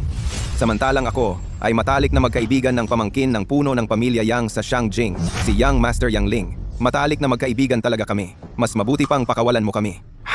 Oh? Paano mo nalaman na ako ang pangunahing miyembro ng isang sangay ng pamilya Yang? Dahil lang sa relasyon ko kay Yang Master Yang, natural, alam ko. Mukhang malapit talaga ang relasyon mo kay Yang Ling, ah. Siyempre naman, taon-taon, ang cash na ibinibigay ko lang sa kanya ay umaabot na sa daan-daang milyon. At ang mga magagandang babae sa paligid niya, karamihan ay galing sa akin. Noong nakaraan, naging sobra ang kalokohan niya. Nagpakamatay ang isang babaeng empleyado sa pagtalon mula sa gusali. Ako pa rin ang nag-aayos para sa kanya. Dahil sa mga relasyong ito, tiyak na ituturing niya akong pinagkakatiwalaan. Ganun pala. Mukhang ang aming pamilya Yang, sa 10 taon na wala ako, ay napakarami ng tumor ang lumago. Yang Tian, anong pagpapanggap yan? Isa ka lang, na pangunahing miyembro ng maliit na sangay ng pamilya Yang. Bakit di mo kami pakawalan? Binibigyan kita ng 10 segundo. Pakawalan mo kami agad. Kung hindi, pagdating ni Yang Master Yang dito, wala ka nang matitirhan sa mundo. Pakawalan niyo kami. Kung hindi, hindi kayo palalampasin ni Yang Master Yang. Kaya si Yang Ling ang inyong sandigan? Nakakalungkot. Hindi na ninyo siya mahihintay. Ano ang ibig mong sabihin? Magagawa ninyo sa akin to? Hindi kayo pababayaan ni Yang Master Yang at hindi ka rin pababayaan ng mga tagapagpatupad ng batas. Sa hinaharap, sa dakilang siya, wala nang lugar para sa iyo. Gusto kong makita kung paano ako gagawa ng paraan ng inyong tinatawag na Young Master Yang. Ikaw, Yang Tian, hayaan mo na. Wala naman tayong nangyari, di ba? Tay, alam mo ba kung bakit ang mga kamag-anak at kaibigan na ito, pati na ang sariling anak, ay may lakas ng loob na bastusin ka at mang-api ng walang pakundangan? Ito ay, masyado tayong mabait. Walang mali sa pagiging mabait at tapat. Ang mali ay ang mga taong ito na umaapi sa kapwa gamit ang kanilang kapangyarihan, nananakot sa mahihina. Hindi natin dapat isipin na ang pagiging mabait ang dahilan kung bakit tayo inaapi. Kung gusto mong magbago, ang tanging paraan ay lumaban. Takutin sila sa pamamagitan ng pananakit. Sila ay susuko, saka lang sila matatakot na mag-isip ng masama. Kung gayon, Tay? Gusto ninyong mamatay? Tutulungan ko kayo. Tao, magagawa mo? Ako at si Yang Master Yang ay magkaibang nagligtasan ng buhay. Huwag kayong mag-aksaya. huwag kang mag-alala. Sinabi ng asawa ko ngayon, hindi kita papatayin ngayon. Yang Tian, nababaliw ka ba? Hindi ka ba natatakot na si binatang Yang Ling ay maghihiganti sa'yo? Maghihiganti sa akin? Hindi niya kaya yon. Yung binata ng pamilyang Yang na sinasabi ninyong napakayabang at makapangyarihan. Sa harap ko, sumusunod lang sa utos ko. Hindi mo ako pwedeng saktan. Oo nga pala, yung ginawa namin sa asawa mo ngayon, hindi lang ako ang may kagagawan. Kasama rin nila, bawat isang tao dito, lahat kami ay may ginawa sa asawa mo. Ano, papatayin mo ba kaming lahat? Tama, kanina pa nila sinasabi na, hindi naman pwedeng parusahan ang lahat. Hindi niya naman kami pwedeng patayin lahat, di ba? Hindi pwedeng parusahan ng lahat. Pasensya na, sa akin, hindi gumagana ang ganyang dahilan. Lahat ng mga nanakit at ng hamak sa asawa at anak ko at sa biyenan ko, unti-unti nating pag-uusapan. Yang Tian, akala mo ba ikaw ay isang makapangyarihang emperador? Na ikaw lang ang may karapatang magpasiya kung sino ang mabubuhay o mamamatay? Yang Tian, magkakamag-anak naman tayong lahat. Kailangan mo bang gawing napakahirap na sitwasyon ang lahat? Jiang Guoqing, kontrolin mo naman ang manugang mo. Magkakamag-anak tayo. Hahayaan mo lang ba siyang apihin kami? Tay, huwag kang makinig sa kanila. Nakalimutan mo na ba na kanina? Silang lahat ay nagkansela ng relasyon sa pamilya natin. At itinuring pa tayong kaaway? Ngayon lang nagbago ang sitwasyon. Ginagamit na nila ang relasyon natin bilang magkamag-anak para ipilit sa atin. Kami ay nagtatanggol lang naman sa sarili namin. Likas lang sa tao yon. Mabuti, nagkakagulo na. Basta't makapagpapatagal lang tayo ng oras at dumating si binatang Yang, pababagsakin ko kayong lahat. Kaya ang paraan ninyo para magtanggol sa sarili ay ang ipagkanulo ang kapakanan ng iba. Ginawa ko rin naman yon para sa kapatid ko. Hindi ko rin alam na magigising ka. Gusto lang naman na maghanap siya ng magandang kinabukasan. Tama, kami. Hindi ba't para rin kay Ate Wanying? 2. Para kay Wanying? Ganun ba? Nung papasok pa lang ako, pinilit nyo silang mag-ina na lumuhod at humingi ng tawad. Paano mo yun ipapaliwanag sa akin? Paano naging para sa kanya yun? Gusto mo bang ganun din ang gawin ko sa'yo? Kasi yung batang yun pinaiyak ang anak ko. Malibang patawarin ko siya? Sinong tinatawag mong bata? Sampalin mo siya. Yang Tian, anong gusto mong gawin? Ang anak kong babae ni Yang Tian, kahit dumating pa ang pinakamagaling na mandirigma, kailangan pa ring lumuhod. Paano nyo siya mapapahiya? Kung hindi lang dahil sa magulang ko. Patay na siya ngayon. Matalino ka pala. Gusto mong guluhin ang sitwasyon para makaantala ng oras. Ano? Kung may bayag ka, hintayin mo si Young Master Yang. Oo, kung may bayag ka, hintayin mo si Ginoong Yang Ling. Tingnan natin kung matapang ka pa. Siguro takot ka na, no? Nagmamagaling ka lang sa harap namin. Pero sa harap ng tunay na mayaman, wala kang kwenta. Huwag mo siyang asarin.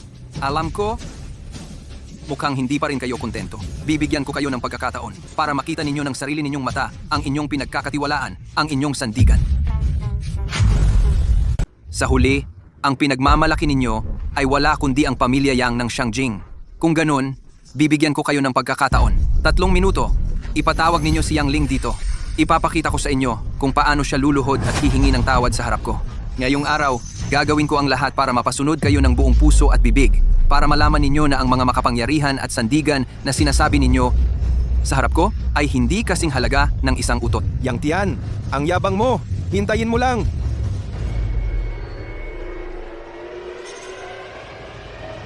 Hoy, Young Master Yang, ako ito. Si Xiao Li ito. Ano ba? Hindi mo ba alam? Naabala ako? Pasensya na, Young Master Yang. May isang tao lang kasi dito na hayagang nanlalait sa pamilya Yang. Nagkukunwari pa siyang siya ang pinuno ng pamilya Yang. Sabi pa niya, kailangan mong pumunta rito at lumuhod sa harap niya. Naghahanap ng kamatayan. Hintayin mo ako. Titingnan ko kung sino ang may ganitong lakas ng loob. Walang kwenta. Ngayon, maghanda ka na sa iyong kamatayan. Darating na si Young Master Yang. Pamangkin siya ng pinuno ng pamilya Yang.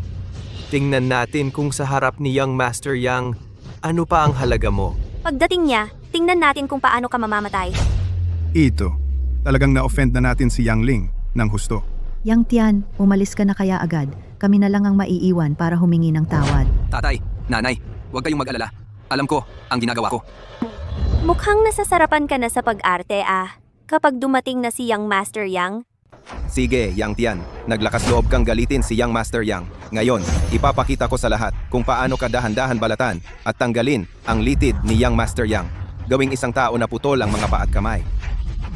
Maaari kang mamatay ng walang pag-aalala. Ang asawa mo, aasikasuhin ko ng mabuti para sa iyo. At pati ang anak mong babae. Itatali ko siya sa tabi ng kama at masisiyahan akong panoorin ang lahat ng mangyayari sa akin at sa asawa mo. Dati, naisip kong dahan-dahan wasakin ang inyong sandigan at maglaro ng pahaba-haba sa inyo. Pero paulit-ulit kang hinawakan ang aking mga kaliskis. Kaya, mamamatay ka na. Anong nangyari, Yang Tian? Maglalakas loob kang hawakan ako? Hindi ka palalampasin ni Young Master Yang. Mukhang hindi mo na makikita si Young Master Yang. Mga tauhan! Baliin ninyo ang kanyang mga paa. At itapon sa harap ng pinto ng mga Jiang. Bitawan niyo ako!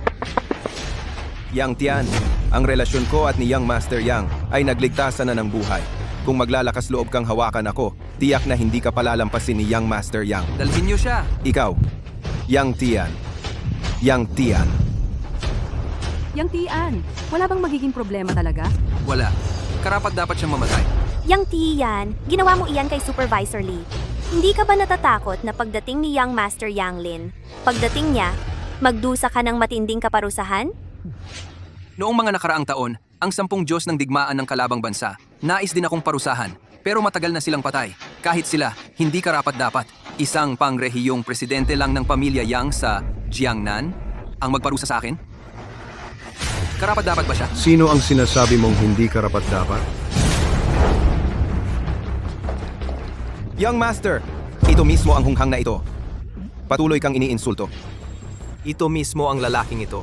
Hindi lang niya ikaw ininsulto, pero naglakas loob pa siyang hayagang magpanggap bilang pinuno ng pamilya Yang. Ito ay talagang isang hamon sa inyong kapangyarihan. Dapat siyang parusahan ng husto. Tama. Naglakas loob siyang hamunin ng pamilya Yang. Dapat baliin ang kanyang mga paa at kamay bilang babala sa iba.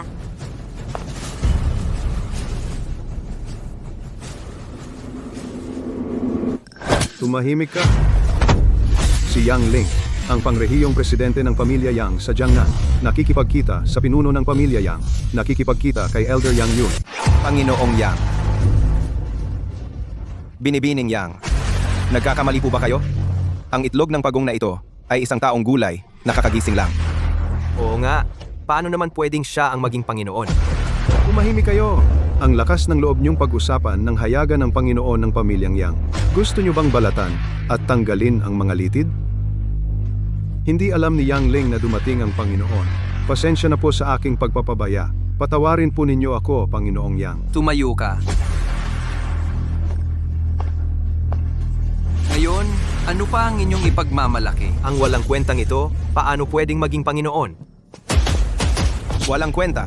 Ikaw ang walang kwenta. Panginoong Yang, ako po ay nagkakamali. Sila po ang nagpaligaw sa akin. Patawarin niyo po ako. Kanina, hindi ba't sinabi mo na puputulin mo ako sa maliliit na piraso at wala akong takas sa kamatayan? Ano? Natatakot ka na? Paulit-ulit kang lumalampas sa aking hangganan. Paulit-ulit mong hinahawakan ang aking mga balahibo. Para sa isang tulad mong puno ng kasamaan, paano kita mapapatawad? Panginoong Yang, sila po ang nagpaligaw sa akin. Kung alam ko lang po na kayo ito, kahit bigyan niyo ako ng 100 tapang, hindi ko po ito magagawa. Panginoong Yang. Yang Ling, bilang isang empleyado sa ilalim ng pamilyang Yang, naging mapagmalaki at bastos ka, inaabuso ang iyong kapangyarihan, /potless. Sinasamantala ang iyong posisyon para sa pangungurakot at pagsuhol, at pinapasok sa sariling bulsa. Kapag pinagsama-sama ang lahat ng ito, ano ang nararapat na parusa? Palayasin sa Tianlin Group, sa buong Daxia, at putulin ang lahat ng paraan ng pamumuhay. Panginoong Yang, ako po ay nagkakamali. Binibining Yang, ako po ay nagkakamali. Binibining Yang, Umalis ka diyan, mga tauhan. Dalhin niyo siya palayo balikan ang kanyang mga binti. at palayasin sa Daxia. Binibining Yang, patawarin niyo po ako. Binibining Yang. Kayo naman? Bayaw, alam ko na talaga ang pagkakamali ko. Dahil sa kapatid kong babae. Patawarin mo na kami, okay lang ba? Oo nga, bayaw. Pamilya tayo lahat dito. Ano man ang problema, ayusin na lang natin. Tapos na ang usapan. Ngayon mo lang naalala na ako ang bayaw mo? Noong inaapi si Wan Ying, naalala mo ba na kapatid mo siya? Noong silang mag-ina ay nakakulong. Naalala mo ba na kapatid mo siya? Kahit kanina lang, pinapaluhod ninyo silang mag-ina para humingi ng tawad sa inyo. Naalala mo ba na magkakamag-anak kayo? Mga tulad ninyong taksil at walang dangal, walang awa at walang utang na loob. Paano ko kayo mapapatawad? Tatay, Wan Ying. Kausapin mo naman si Yang Tian. Huwag naman masyadong magpakalupit. Panghuli, kayong dalawa ay magkapatid pa rin. nanay, dahil sa inyo, na laging pinapalampas ang mga mali niya, kaya nagkaroon ng ganitong resulta. Tama. Hayaan mo siyang tiyan ang umayos. Mabuti na rin. Alam na talaga namin ang pagkakamali namin. Ate, tulungan mo naman ako. Magsalita ka. Ate, pakiusap. Humihingi na ako ng tawad. Ano pa ba ang gusto ninyo? Akala mo ba ang pamilya Yang ay napakagaling? Sasabihin ko sa inyo. Sa likod ko, may tao rin. Wala kayong kakayahan para makipag-away sa kanya. Nababaliw ka ba? Mabilis. Lumuhod ka at humingi ng tawad sa akin. Bakit? Ako ay napangasawa. Sa pamilya Jiang. Bakit kailangan nila na apihin ako dito? Ang mga tao sa likod ko ay hindi papayag. Ang mga tao sa likod mo. Ang sinasabi mo ay ang panganay na anak na lalaki ng pamilya Wang Shixian. Paano mo nalaman? Wang Shixian ay nasa ilalim ng Zhenlong Temple ang pangalawang pamilya, ang panganay na anak na lalaki ng pamilya Wang. Ang pamilya Wang ay namamahala sa Timog Kanluran at namumuno sa industriya ng mineral at energy. Ang kapangyarihan at posisyon ay talagang hindi mas mababa sa pamilya Yang. Ang pagkatao ni Wang Shixian alam na rin ninyo. Kapag inaway mo siya, walang sino man sa inyo hindi kayo makakatakas. Sa tingin mo, Wang Shixian ay maglaban sa akin para sa isang gabing pakikipagtalik mo.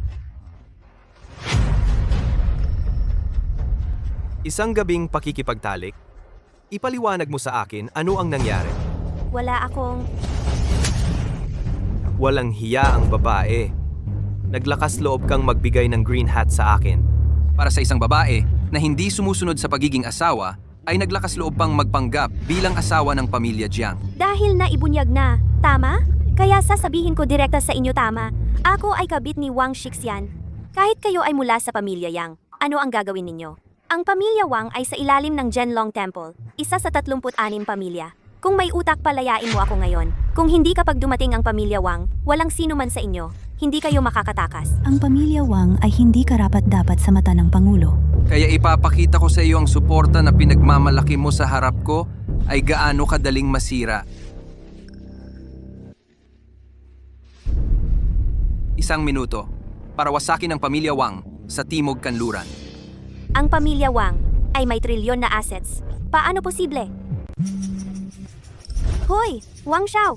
Putang ina mo. Qin Yiran, pinutol mo ang aming kabuhayan. Kahit maging multo ako, hindi kita palalampasin. Wang Xiao, paano ito nangyari? Paano nangyari? Ate, pasensya na. Nagkamali ako. Pakiusap, patawarin mo ako. Ate, ako rin. Nagkamali ako. Walang hiya ka. Umalis ka sa harap ko. Nang pinaupo mo kami sa tuhod at pinahiya, nag-isip ka ba na palalampasin kami? Yang Yun, ipapadala silang dalawa sa malayong hangganan para magtanggol doon ng 3 taon. Bahala na sila sa buhay nila. Mamamatay ako roon. Yang Tian, hindi ba masyadong mabigat ang parusa? Ginagawa ko ito para lamang patatagin ang kanilang kalooban. Dalhin na sila. Wag. Ayaw kong pumunta sa hangganan. Ayaw kong pumunta sa hangganan. Yang Ling, Ano ang utos, Panginoon? basahin mo ang 5 alituntunin ng aming pamilya. Ha? Ako. Yang Yun, ikaw ang magsabi. Ang mga miyembro ng Angkang Yang ay hindi maaaring, sa anumang dahilan, mang-api gamit ang kanilang kapangyarihan o maging kanlungan ng sinuman. Ang sinumang lalabag ay papatayin sa pamamagitan ng pagpalo. Yang Ling, aminin mo ang iyong kasalanan. Panginoon, kahabagan, nadaya lang ako. Wala akong alam.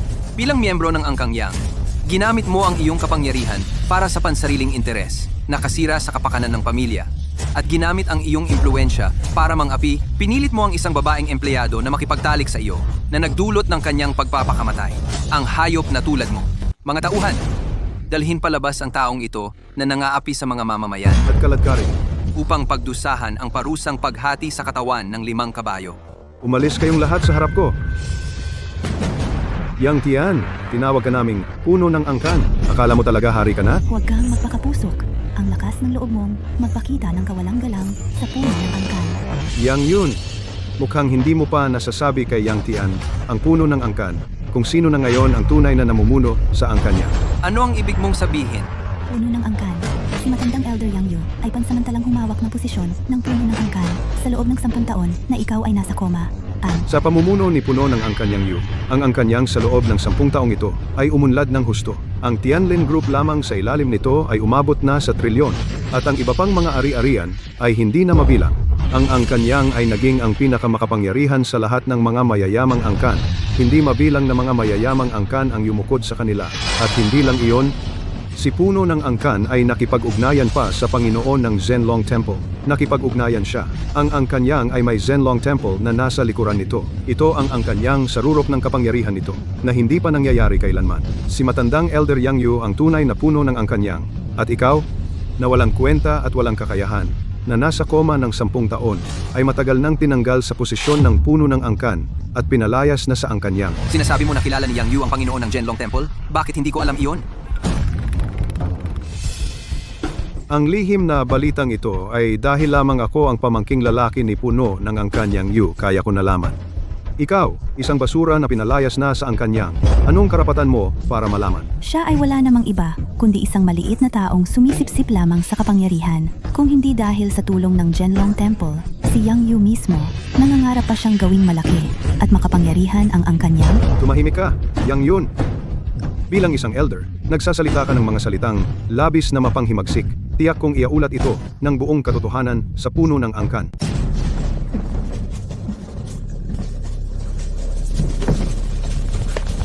Manager Yang, ngayon ba?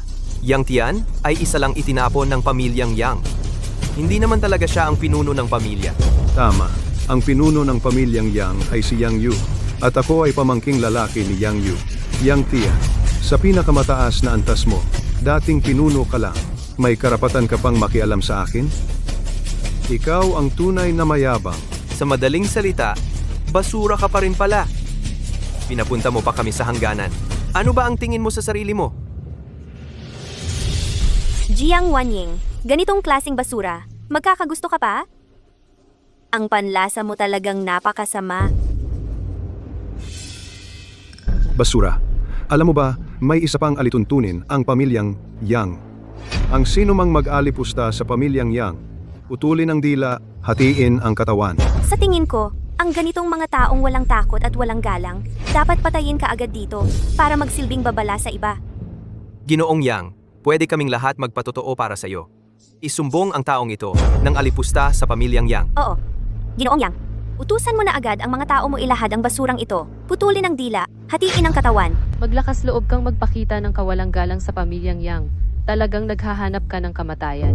Oo, dapat hatiin ang katawan mo sa 5 kabayo. Mga insekto lang kayo. Ang pagpaparusa sa inyo ng pinuno ay isang karangalan para sa inyo. Lahat ng naririto dapat nakikita ninyo kung sino talaga ang walang hiya. Matandang Yang yun. Sa tingin mo ba talaga na mapoprotektahan mo siya? Bilang isang nakatatanda ng pamilya Yang, ipinagwalang bahala mo ang interes ng pamilya. Ibinigay mo ang negosyo ng pamilya Yang, ang Tianlin Group, sa taong ito na itinakwil ng basura bilang dowry. Sa pagwawalang bahala mo sa interes ng pamilya, ikaw ang talagang naghahanap ng kamatayan. Tama. Pininsala ang interes ng pamilya, karapat dapat mamatay. Anong problema? Basura.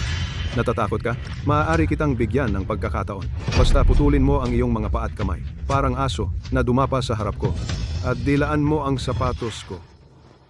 Maaari kitang bigyan ng pagkakataon na makausap ang pinuno ng pamilya na si Yang Yu, para magsalita ng mabuti sa iyo, para mabigyan ka ng buong katawan sa libing. Yang Yu? Ano ba siya? May karapatan ba siyang humatol sa akin? Pero, maaari ko kayong bigyan ng pagkakataon.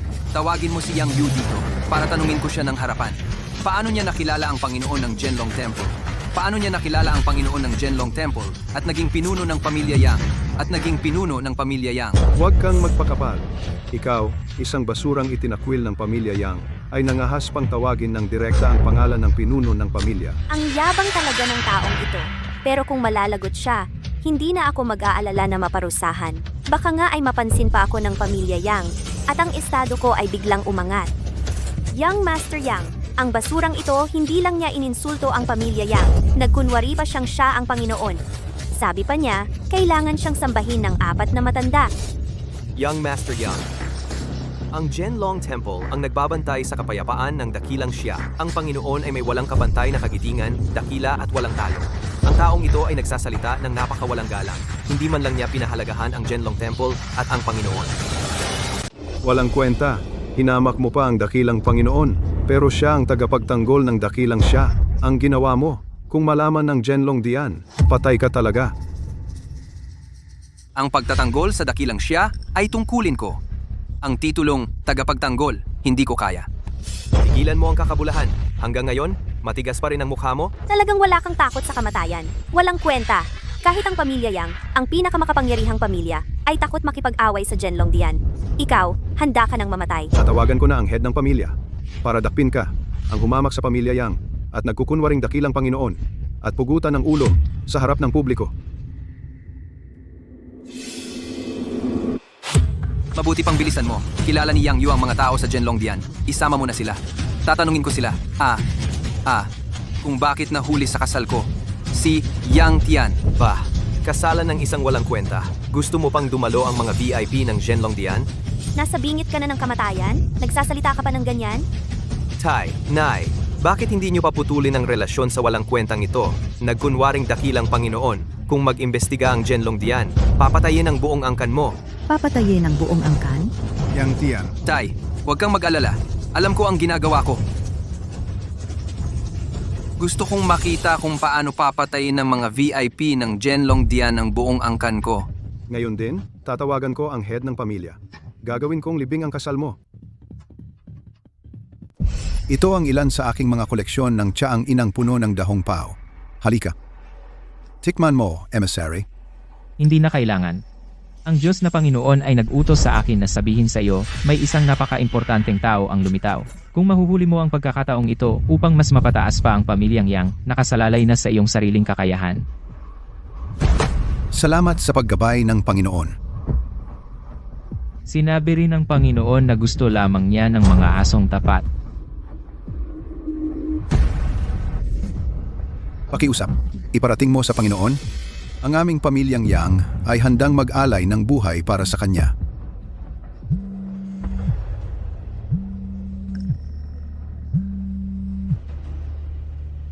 Anong nangyari? Si Yang Tian ay bumalik na. Sige, pupunta ako kaagad. Emissary, may ilang bagay ako sa pamilya na kailangang asikasuhin. Hindi na kita masasamahan. Umaasa ako sa iyong pangunawa. Walang problema. Basta tandaan mo lang ang iyong mga sinabi. Maaasahan ninyo ako, Panginoon. Ako muna'y aalis na.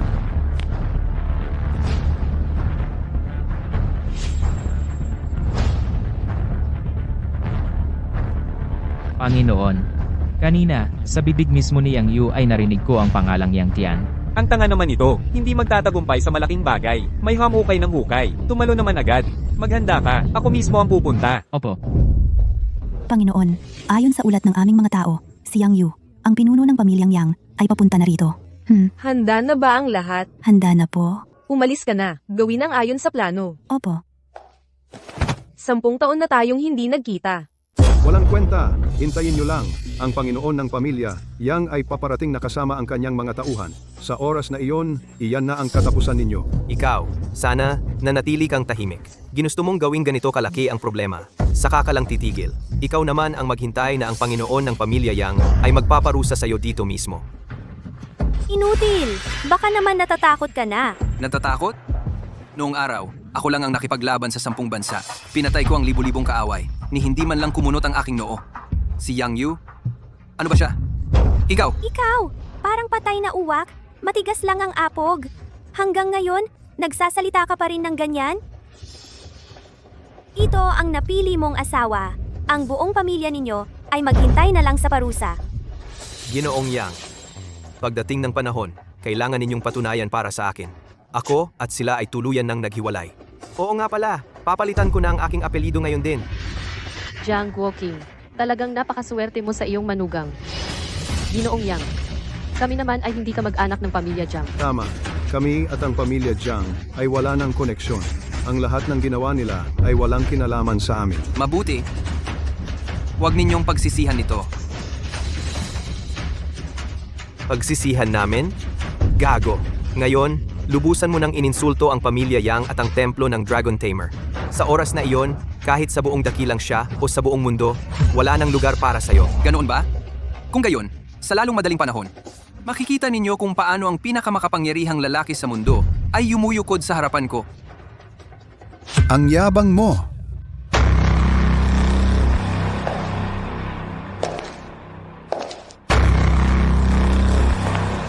Si Yang Ling ng pamilya Yang nagpupugay sa Panginoon. Tumayo ka. Ang kapalaran ay nagbabago. Ang kapangyarihan ay lumilipat. Yang Tian. Ngayon, ikaw ay wala ng iba kundi isang asong itinapon ng aming pamilya, Yang. Yang Yun. Bilang isang nakatatanda sa pamilya Yang, ibinigay mo ang ari-arian ng pamilya Yang nang walang pahintulot ko bilang pinuno ng pamilya. Ibinigay mo ang ari-arian ng pamilya Yang kay Yang Tian na isang dayuhan? Anong parusa ang nararapat sa iyo? Ang tunay na pinuno ng pamilya Yang, si Yang Tian lang ang iisa. Ikaw ay isa lamang temporaryong namahala sa pamilya sa loob ng ilang taon. May karapatan ka bang magtanong sa akin? Sa ilalim ng aking pamumuno, ang pamilya Yang ay umunlad ng husto. Ang kapangyarihan nito ay 10 beses na ng dati. At ngayon, nakipag-ugnayan pa kami sa Zhenlong Dian. Sinasabi mong hindi ako karapat-dapat? Ang walang kwentang ito ang may karapatan. Talaga? Ang pagiging pinuno ng pamilya Yang, kahit na para sa akin, Ay walang kabuluhan? basta't hindi ako pumapayag. Talagang wala kang karapatan na umupo sa pwestong ito. Walang kwenta. Nangangahas ka pang magsalita ng ganyan. Pinuno Yang, ito yung walang kwenta. Napaulit-ulit na nagwawalang galang sa inyo. Nagmamalaki pa siyang papaluhurin kayo, pati na ang Zhenlong Dian na 4 Heavenly Kings. Nararapat siyang patayin. Pinuno, pakiusap, lipulin niyo siya. Tama, Pinuno Yang, ang taong ito ay nangahas pang magpanggap bilang Divine Master. Talagang wala siyang paggalang sa batas. Kayo, sino kayo? Pinuno Yang, ako, si Jiang Hu. Pero huwag kayong mag-alala, wala na akong koneksyon sa kanila. Wala na talaga. Sila ang mga kaaway ko. Kaya kong magsumbong sa lahat ng kanilang kasalanan. Tama, kaaway talaga. Mabuti. Humahanga ako sa inyo. Pagkatapos kong patayin ang taong ito, Dali, humiga ka dyan. Magmano ka at humingi ng tawad. Baka maiwan ka pang buhay. Haha. Ying Ying. Ang kasal natin, medyo maaantala. Oo, ikaw ang bahala. Pero pagdating ng pamilya Yang, wala bang problema? Huwag kang mag-alala. Alam ko ang ginagawa ko.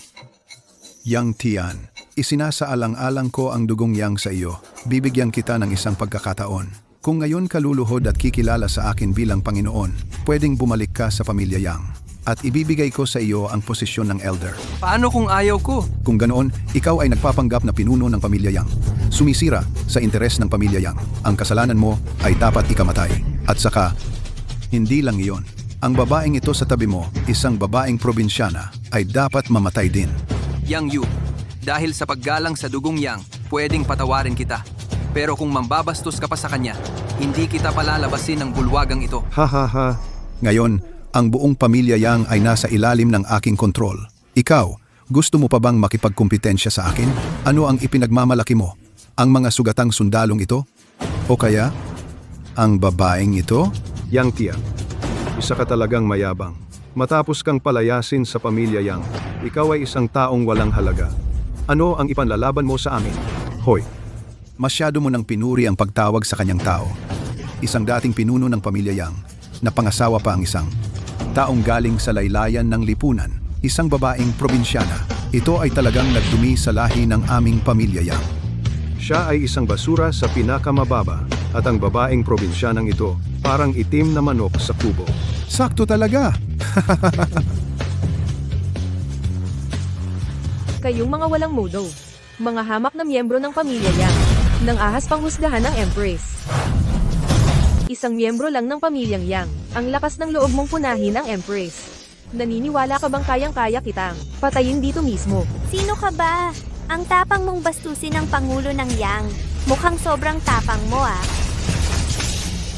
Dilat ang mga mata mo at tingnan mo kung sino ako. Hinampas mo ako. Wala akong pakialam kung sino ka. Narito ang Pangulo ng Yang ngayon at hinahampas mo ako sa harap niya. Ibig sabihin, wala kang respeto sa pamilyang Yang. Gusto mo talagang mamatay? Sa gisag ng Zhu Ke, baka ikaw ay si isa sa 4 na haring dragon ng Dragon Taming Temple, si Zhu Ke. Diyosang Zhu Ke, yung babae noong mga nakaraang taon na nanguna lamang sa 100 Zhu Ke guard at diretso'y sinakop ang kuta ng kaaway, ang Diyosa Mandirigma. Hindi sinasadya ng batang ito. Nabastusin ang inyong kamahalan. Nakikiusap ako. Patawarin ninyo siya. Isang pangulo lang ng pamilyang Yang. Ang tapang mong lapastanganin ng Empress. Anong parusa ang nararapat sa iyo? Diyosang Zhu Ke, patawarin ang aking kamangmangan. Ang Empress ay ang asawa ng Panginoon ng Dragon Taming Temple. Ang titulong ito ay dapat igalang ng lahat, ang ina ng buong kaharian. Ngunit dito, saan nanggaling ang sinasabi ninyong Empress? Baka naman ang Empress ay dumalaw sa aming Tianlin Hotel. Ang gulo rito ay nakakaabala sa Empress. Mga tauhan? Agsihan nyo at paalisin ang mga ito sa Tianlin Hotel.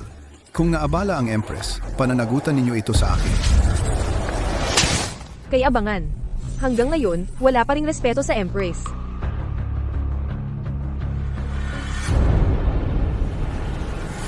Ako si Zhu Ke, tagapagbantay ng timog ng Dragon Taming Temple. Malugod kong binabati ang Empress. Si Jiang Wanying pala ang reyna ng langit? Siya ang reyna ng langit? Hindi ito posible. Isang babae lang siyang napangasawa ng isang taong gulay. Paano siya naging reyna ng langit? Diyos na Zhu Ke, baka nagkakamali po kayo?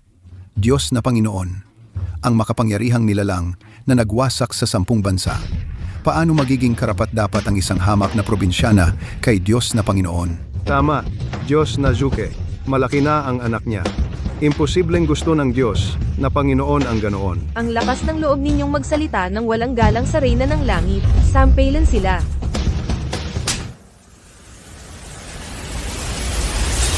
Si Jiang Wanying, ang tunay na anak ng pamilya Jiang sa Haicheng, ay mabait at mahusay, tapat at matibay ang loob, may dalisay na puso, at hindi nahulog sa karumihan ng mundo. Ngayon, sa ngalan ng Diyos na Panginoon na Shenlong, ipinahahayag ko sa langit at lupa, na siya'y itinatalaga bilang reyna ng langit. Kung may manggahas pang Manira, sa reyna ng langit, mag-ingat kayo sa inyong mga ulo. Patawarin ninyo kami, reyna ng langit. Anak, anong nangyari? Paano ka naging reyna ng langit? Hindi ko rin alam. Ano ba itong nangyayari? Sa 10 taon mong pag-aalaga sa akin, hindi mo ako iniwan. Kaya igagawad ko sa iyo ang korona at walang katulad na karangalan. Ayaw ko ng lahat ng iyan. Ang gusto ko lang, ay magkasama-sama tayong tatlo ng masaya. Susundin ko ang lahat ng gusto mo. Buisit, paano siya naging reyna ng langit? Hindi ko rin alam. Kung alam ko lang, hindi ko sana sinalungat siya. Diyos na Panginoon, paano siya nagustuhan? Isang magsasaka lang siya. Baka ganito talaga ang gusto ng Diyos na Panginoon? Paano naman napili ng Panginoon ang babaeng yon? Isang magbubukid lang siya. Baka naman ang Panginoon ay gusto talaga ng ganon. Ha ha ha, ate, mabuting ate. Tingnan mo. Ngayon, ikaw na ang Empress ng Dragon God Temple, di ba? Ibig sabihin, tayo rin ay aasenso na. Makukuha na natin ang lahat ng gusto natin. Hahaha, mabuting ate. Hindi mo naman siguro kakalimutan kaming mga kapatid mo? Hindi na kayo. Matagal na ninyong pinutol ang relasyon natin. Kayong dalawa mismo ang nagsabi noon. Ikaw? Haha, hindi. Pagkakamali lang yon. Pagkakamali lang lahat yon. Kapatid kita sa dugo. Bigyan mo naman ako ng pwesto sa Dragon God Temple. Haha. Ako pa rin si Jiang Wanying. Hindi ako ang Empress. Isang lalaki lang ang asawa ko. Si Yang Tian lang. Ate, Empress ka na. Napakataas na posisyon. Gano'n na lang ba? Itatapon mo? Buisit, bakit hindi ako ang naging Empress? Kundi itong bagay na to? Kahit na ako ang Empress, hindi ko hahayaang sirain ninyong mga sakim na tao ang pangalan ng Dragon God Temple. Ikaw. Lord Zuke, pakiusap, ipaabot mo po sa Panginoon. Gusto ko lang mamuhay ng payapa, kasama si Yang Tian. At tungkol sa mga ito, hindi ko kayang tanggapin. Pakiusap po sa Panginoon, bawiin na lang ang mga biyaya.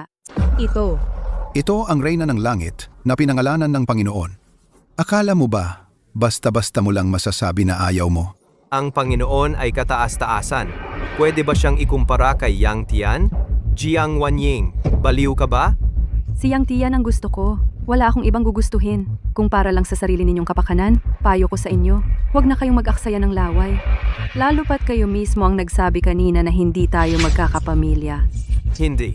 Wanying, ako kasi. Yang Tian, ang kapal ng mukha mo. Pumarap ka pa sa Panginoon para agawin ang babae niya. Nakita naman ng lahat na nandito, di ba? Ito, ang asawa ng Panginoon, ginawa niya ng ganitong malapit na kilos. Tama ang sinabi ng punong Yang. Ikaw, naglakas loob ka pang magloko sa Panginoon. Patay ka. Mamaya, ipapatikim ko sa iyo ang sakit ng pagngangat-ngat ng libu-libong langgam. Josa Juke, ang taksil na si Yang Tian, sa kanyang matamis na dila, nilinlang ang damdamin ng reyna at lalo pang dinungisan ng mukha ng Panginoon. Pakiusap, Josa Juke, kayo na ang kumilos para supilin siya. Kayong mga naghahanap ng kamatayan. Sa pagkakataong ito, baka madismaya kayo. Wanying, asawa lang ako ni Yang Tian ang magiging ang sinasabi ninyong. Napakadakilang Panginoon ng Dragon Hall na walang katulad sa mundo. Ako iyon. Ako si Yang Tian. Ha. Ako si Yang Tian. Talagang walang takot ang mga ignorante. Sa harap namin, nagsalita ka ng walang galang. Okay lang. Pero ang lakas ng loob mo na magpanggap bilang Diyos sa harap ni Diyos Juke. Talagang hindi mo alam kung paano mabuhay. Gago, malapit ka nang mamatay.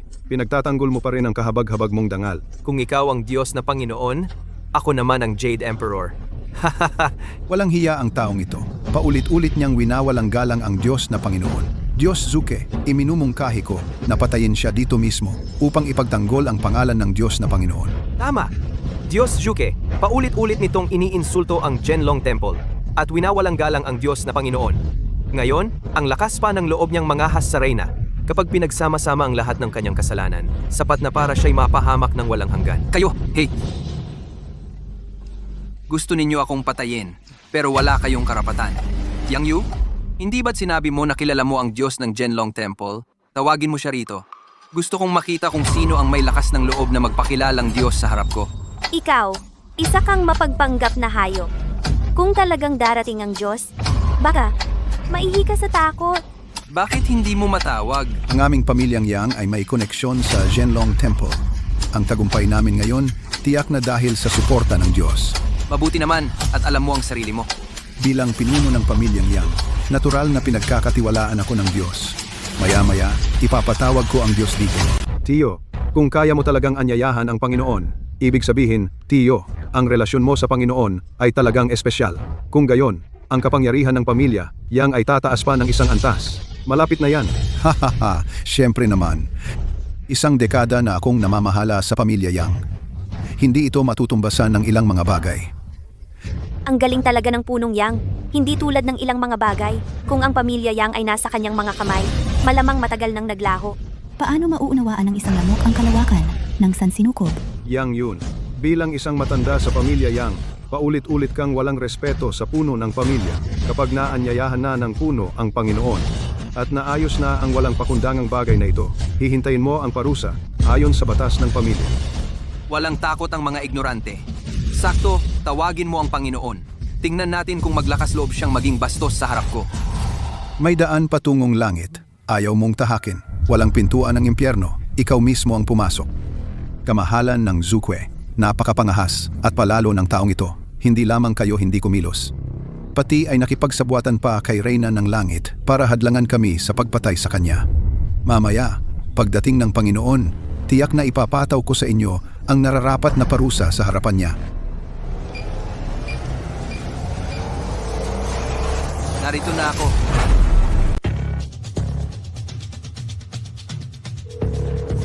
Nandito na ako. Mahal na Panginoon, nasa labas lang. Mahal na Panginoon, tiyak na hinahanap niya si Tianho.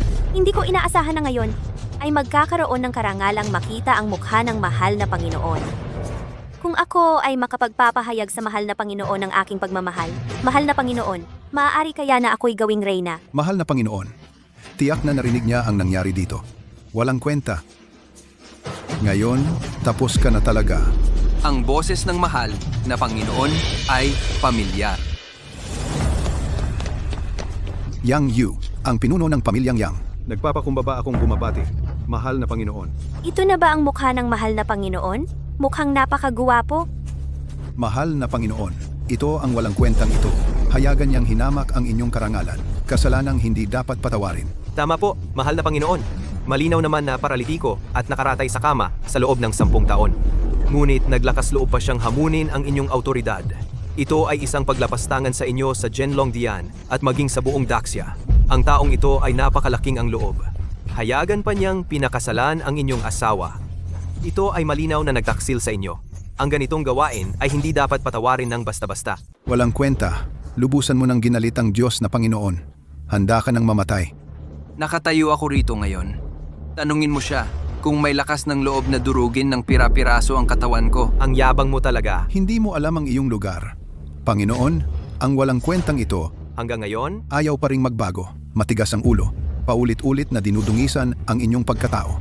Iminumungkahi ko na dito na mismo pugutan. Upang maging babala sa lahat.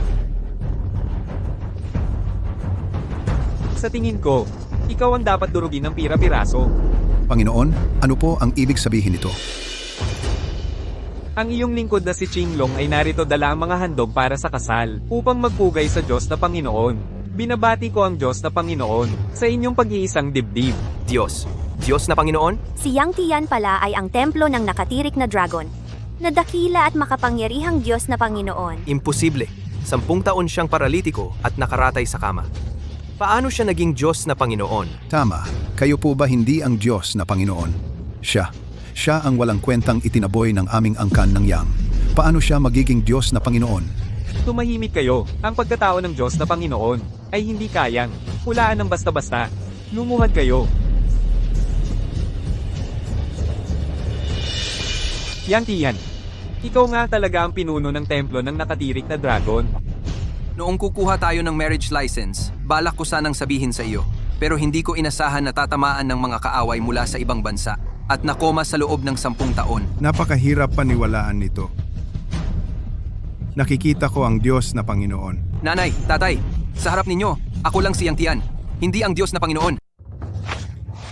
Pumunta si Qinglong sa kasal ni Yang Tian. Tumawag ng tao, maghanda ng Fenggu Liu Jinyu. Lihim na ipunin ng mga White Tiger Guard. Pumunta sa Tianlin Hotel. Dumalo sa kasal ng Divine Master. Ang Divine Master na walang malay sa loob ng 10 taon. May karapatan ka pa bang tawaging Divine Master? Balak ko sanang bigyan ito Divine Master na 10 taon ng walang malay ng isang malakas na impresyon. Sino ang mag-aakala na napasubo pa rin ako sa bitag nito?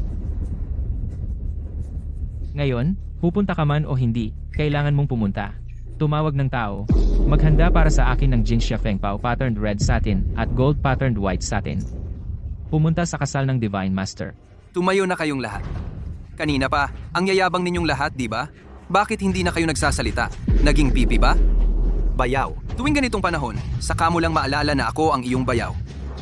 Binigyan kita ng pagkakataon, pero hindi mo naman nahawakan. Bayaw, pasensya na. Hindi ko alam na ikaw pala ang Divine Master. Huwag niyo na po sana akong pagtawanan. Bigyan niyo po ako ng isa pang pagkakataon. Binigyan kita ng pagkakataon. Hindi mo lang ito pinahalagahan. Sa halip ay paulit-ulit mong Sinusubukan ang aking pasensya. kahit pa dumating ang 8 pinakamalakas ng kalabang bansa, ang aking Huangtian Sword ay haharapin silang lahat. Akala mo ba sa pagsasama-sama ninyong ilan, ay makakaya ninyo akong talunin? Noon pa man, naisip kong dahil sa respeto sa iyong ate, na hintayin mong matapos ang kasal bago kita parusahan. Ngunit ngayon, wala ka ng karapatang maghintay pa. Nasaan ang mga bantay? Itapon sa hangganan sa loob ng 10 taon. Bahala na ang tadhana sa iyo. Dalhin siya! Bigyan mo pa ako ng isang pagkakataon. Panginoon, Qin Yiran. Bayaw. Lalo kang walang karapatang tawagin ako niyan. Ikaw na babaeng ito. Masama ang hangarin. Doble kara. Bagamat may asawa ka na, ay hindi ka tumupad sa iyong tungkulin. Ang tulad mong taong baluktot ang isip, ay hindi karapat dapat mabuhay. Panginoon, kahabagan ninyo ako. Una kong naisip na hatulan ka ng Lingchi, ngunit dahil nagbigay ka sa pamilya Jiang ng isang tagapagmana, itatapon kita palabas ng Haicheng. Huwag kang muling tatapak dito. Kung sa hinaharap ay gagawa ka pa ng mga kasuklam-suklam na gawain, ang buong dakilang siya ang magwawakas sa iyong buhay. Umalis ka. At kayo rin, dati mga kaibigan at kamag-anak, ngunit bawat isa'y may masamang balak. Mula ngayon, aagawin ang lahat ng inyong ari-arian, palalayasin sa Haicheng. Bahala na ang tadhana sa inyo. Kayong dalawa, may sasabihin pa ba kayo? Mahal na Panginoon. O kaya naman, sa tingin nyo ba malakas ang inyong sinusundan at naging pinuno ng pamilyang Yang? Mahal na Panginoon, kayo po ang tunay na pinuno ng pamilyang Yang. Huwag po ninyong isipin ang aking kamalian. Bulag po ako, mahal na Panginoon. Patawarin ninyo po ako. Patawarin ninyo po ako. Sa tingin ko, napakatagal na ninyong nasa mataas na posisyon. Nakalimutan ninyong kayo'y ordinaryong tao rin. Ano ang halaga ng Tianlin Group? Ano naman ang halaga ng pamilyang Yang? Ang layunin nila ay upang ang mga mamamayan ng Daxia ay magkaroon ng mas magandang buhay. Hindi para kayo'y magpayaman at maging mapagmalabis at mang-api gamit ang inyong kapangyarihan. Suke, Narito po ako. alisin ang kanilang mga posisyon, lahat ng ito. Sa loob ng Daxia, putulin ang lahat ng kanilang pagkakakitaan. Opo. Huwag na ipakita ninyo ang huling halaga ninyo itapon sa malayong hangganan at hayaan silang mamatay sa sarili nilang paraan. Dalhin sila. Pasensya na, Yingying. Ang maringal na kasal na ipinangako ko sa iyo ay napakatagal nang naantala. Basta't gising ka. Iyon na ang pinakamabuti. Ang kasal ay magsisimula na. Ang Xuanwu at Baihu ng Zhenlong Dian ay may dalang handog upang dumalo sa kasal ng Panginoon at ng Reyna. Suwanwu, Beihu, isang dalubhasa sa gamot. isang haring sandata. Ang 4 na haring langit ng Zhenlong Temple. Nandito na sila sa kasalan. Ako ang Diyos ng Zhenlong Temple at itinalaga kitang Reyna ng Langit. Sa ganitong malaking okasyon, paano sila hindi darating? Tama ba ako? 3 mahal na Ginoo. Ito. Pa. Diyos, kahit na 10 taon tayong hindi nagkita, para pa rin sa mukha ng Shenlong Temple. Ngayong may handaan para sa kasal. Natural lang na, kami ay dumating upang batiin kayo. Mula nang utusan ko si Juke na anyayahan ng mga bayani, wala akong narinig na anumang balita. Akala ko nakalimutan na ninyo ako, ang inyong Diyos. Sige na, ang bisita ay bisita. Kung ako, si Yang Tian, ay hindi maganda ang pagtanggap, hindi ba sasabihin nila na ako'y walang habag at walang dangal? Diyos, may reklamo ba kayo sa amin? Halata ba, dahil sa 10 taong pagkawala ng malay, nakalimutan ko na talaga kung paano magkontrol ng ekspresyon. Hindi tulad ninyo, na nagtatago ng talino, nagkukubli ng kakayahan. Diyos, kung may sasabihin ka, diretsuhin mo na. Bakit pa kailangang magpaligoy-ligoy? Kung may sasabihin kayo, diretsuhin nyo na rin. Bakit bigla na lang kayong nanunudla ng espada? Tito Jiang, hindi mo alam. Ang 3 ito ay may masamang balak. Sa 6 na taong wala si Shenzhou, nang una sila sa hukbo, sinakop ang mga makapangyarihang pamilya. Si Qinglong ang pangunahing pasimuno. Ngayon, inilipat nila ang mga Tianwei ni Shenzhou sa hangganan. Talagang may masamang intensyon. lalo na ng magutos, si Shenzhou Darren, ang tatlong haring Diyos, at maging ang mga makapangyarihang pamilya, ay walang ni isang sumunod. Ngayon, narito, ayaw pa rin nilang kilalanin ang katayuan ni Tian Hao. Paano nangyari ito? Ibig sabihin, hindi sila sumusunod kay Yang Tian? Tama ba? Ulat diyan sa Qinglong. May balita mula sa digmaan sa hangganan. Ang 4 na kalabang bansa ay nagtipon na ng puwersa at handang lusubin ang Daksha. Tipunin ng mga tagapagbantay ng Zontianshan. Handa ang pigilan ng kaaway. Opo, Shenzhou Darren. Nakikita mo rin, sa 10 taong wala ka, ang buong Zontianshan, lahat ng maliliit at malalaking bagay. Ako lang ang humawak. Matapos makapagpahinga ang mga kalabang bansa, bumalik na naman sila. Kung hindi dahil sa amin, ang lupaing ito ay matagal nang nawasak. Mabuti. Kung ganoon, ang aking Huang Tianjian na ito ay kailangan bang ibigay sa'yo? Ano? Kinakalawang na ba itong tabak ko? Ano sa tingin mo sa espadang ito na hawak ko? Mabuti ba o masama?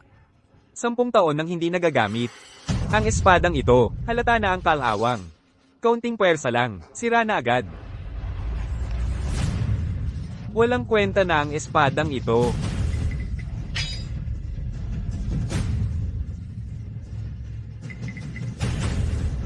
Pero ang mga espada namin, sa loob ng 10 taong pagpapahid at pag-aalaga, lalong tumalim ang talem. Sa tingin ko, ang espada mong ito, itapon mo na lang.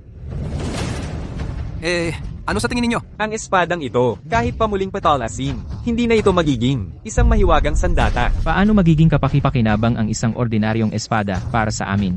Naiintindihan ko na ang ibig ninyong sabihin.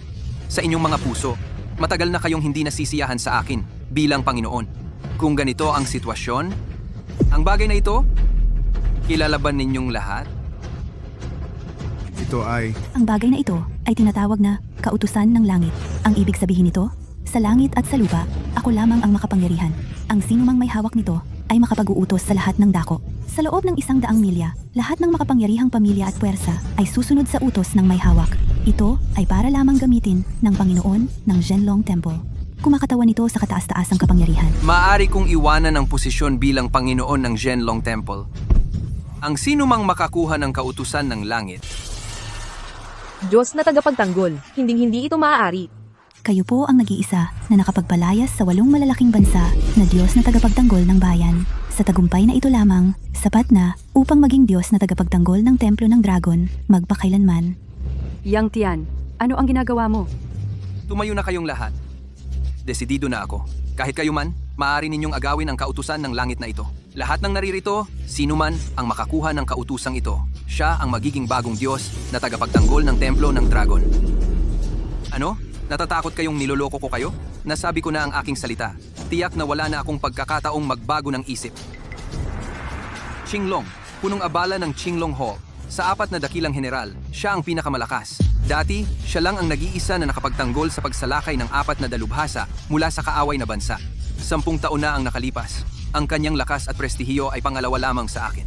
Sa loob ng 10 taon, malamang ay malaki na ang pag-unlad ng kanyang lakas. Sa prinsipyo, siya ang may pinakamaraming karapatan para makuha ang kautusang ito. Baihu, punong abala ng Baihu Hall. Sa 4 na dakilang general, siya ang namamahala sa pagpatay at pakikipagdigma. Siya ang hari ng mga sandata. Dati, pinamunuan niya ang Baihu Guards upang wasakin ang kaaway na bansa. Hindi rin mahina ang kanyang lakas. Xuanwu, punong abala ng Xuanwu Hall. Sa 4 na dakilang general, siya ang nangunguna sa depensa. Siya ang dalubhasa sa medisina. Dati, pinamunuan niya ang Xuanwu Guards upang magligtas ng buhay at mag-alaga ng mga sugatan. Hindi rin mahina ang kanyang lakas. Ano? White Tiger, ikaw ang nakapigil sa isang puwersa ng kalabang bansa. Ang token na ito, sa iyo na lang. Ako naman, nagligtas sa Daksha mula sa panganib. Hindi tulad mo, Asher Dragon. Ikaw ang humarap sa 4 na malalakas na kalaban. Ang galing mo, wala akong may kukumpara sa'yo. Black Tortoise. Ikaw? Ako, para sa Temple of War. Ilang dekada akong nagsumikap. At 10 taon kong ipinagtanggol ang Daksha. Ang mga puwersa ng kalabang bansa. Lahat ay aking pinigilan. Ganito ang katotohanan. Maaari ninyong patunayan. Sa tingin ko, may kakayahan ako na maging pinuno ng templo. Ako na ang kukuha. Tol, Bakit hindi tayo umupo at mag-usap ng maayos? alam ko naman kayong dalawa ay hindi susunod sa akin. Huwag mong isiping ikaw lang ang may ambag sa pagtatanggol laban sa mga dayuhan. Kami naman, hindi ba kami nag-ambag? Tama. Kung ganoon, kanya-kanyang lakas na lang. Kunin natin ito.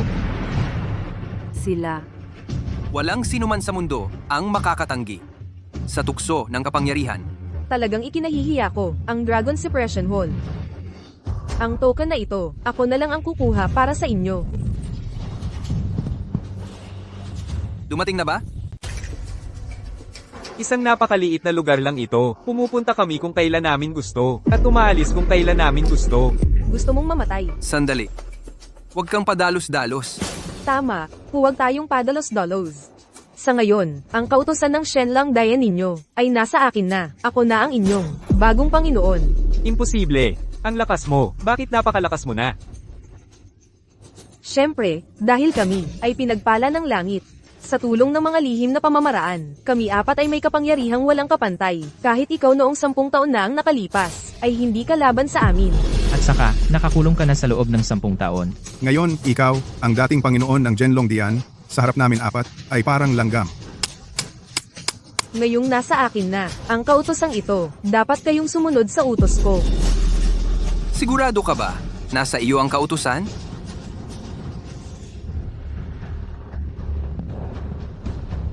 Pagpapalit ng anyo at posisyon. Hindi ito magagawa ng isang nasa antas ng makalangit, ikaw. Imposible ito. Malinaw na siya ay nakakulong sa loob ng 10 taon. Makikita mo mismo. Noong 10 taon na ang nakalipas, pinatawad kita. Ngayon, naglakas loob pa kayong sumalakay. Kung ganon, ang mga bagong at lumang utang ay sabay nating tutuusin. Huwag, magsitakas tayo. Sino ang nagsabing hindi makakapatay ang kalawanging espada? Ang espadang Wang Tian. Naging may kintab at makinang. Agad na pinatay ang apat. Ang lakas ng Panginoon ay naging napakakatakot-takot. Kami ay nagkamali ng pagtingin. Ang lakas ng Panginoon ay lalong tumindi. Tapos na ang tatlo ni Qinglong. Aming inaamin ang aming pagkakasala. Panginoon, parusahan ninyo kami. Kayong tatlo ay tinanggal sa tungkulin sa Zhenlong Dian. Ipapadala sa malayong hangganan upang mahasa sa loob ng 3 taon. Huwag ipakita ang inyong lakas. Maliban na lang sa oras ng panganib, ang sinumang lalabag ay papatayin. Chukwe, ikaw ang magbabantay. Opo. Salamat, Panginoon, sa hindi pagpatay sa amin.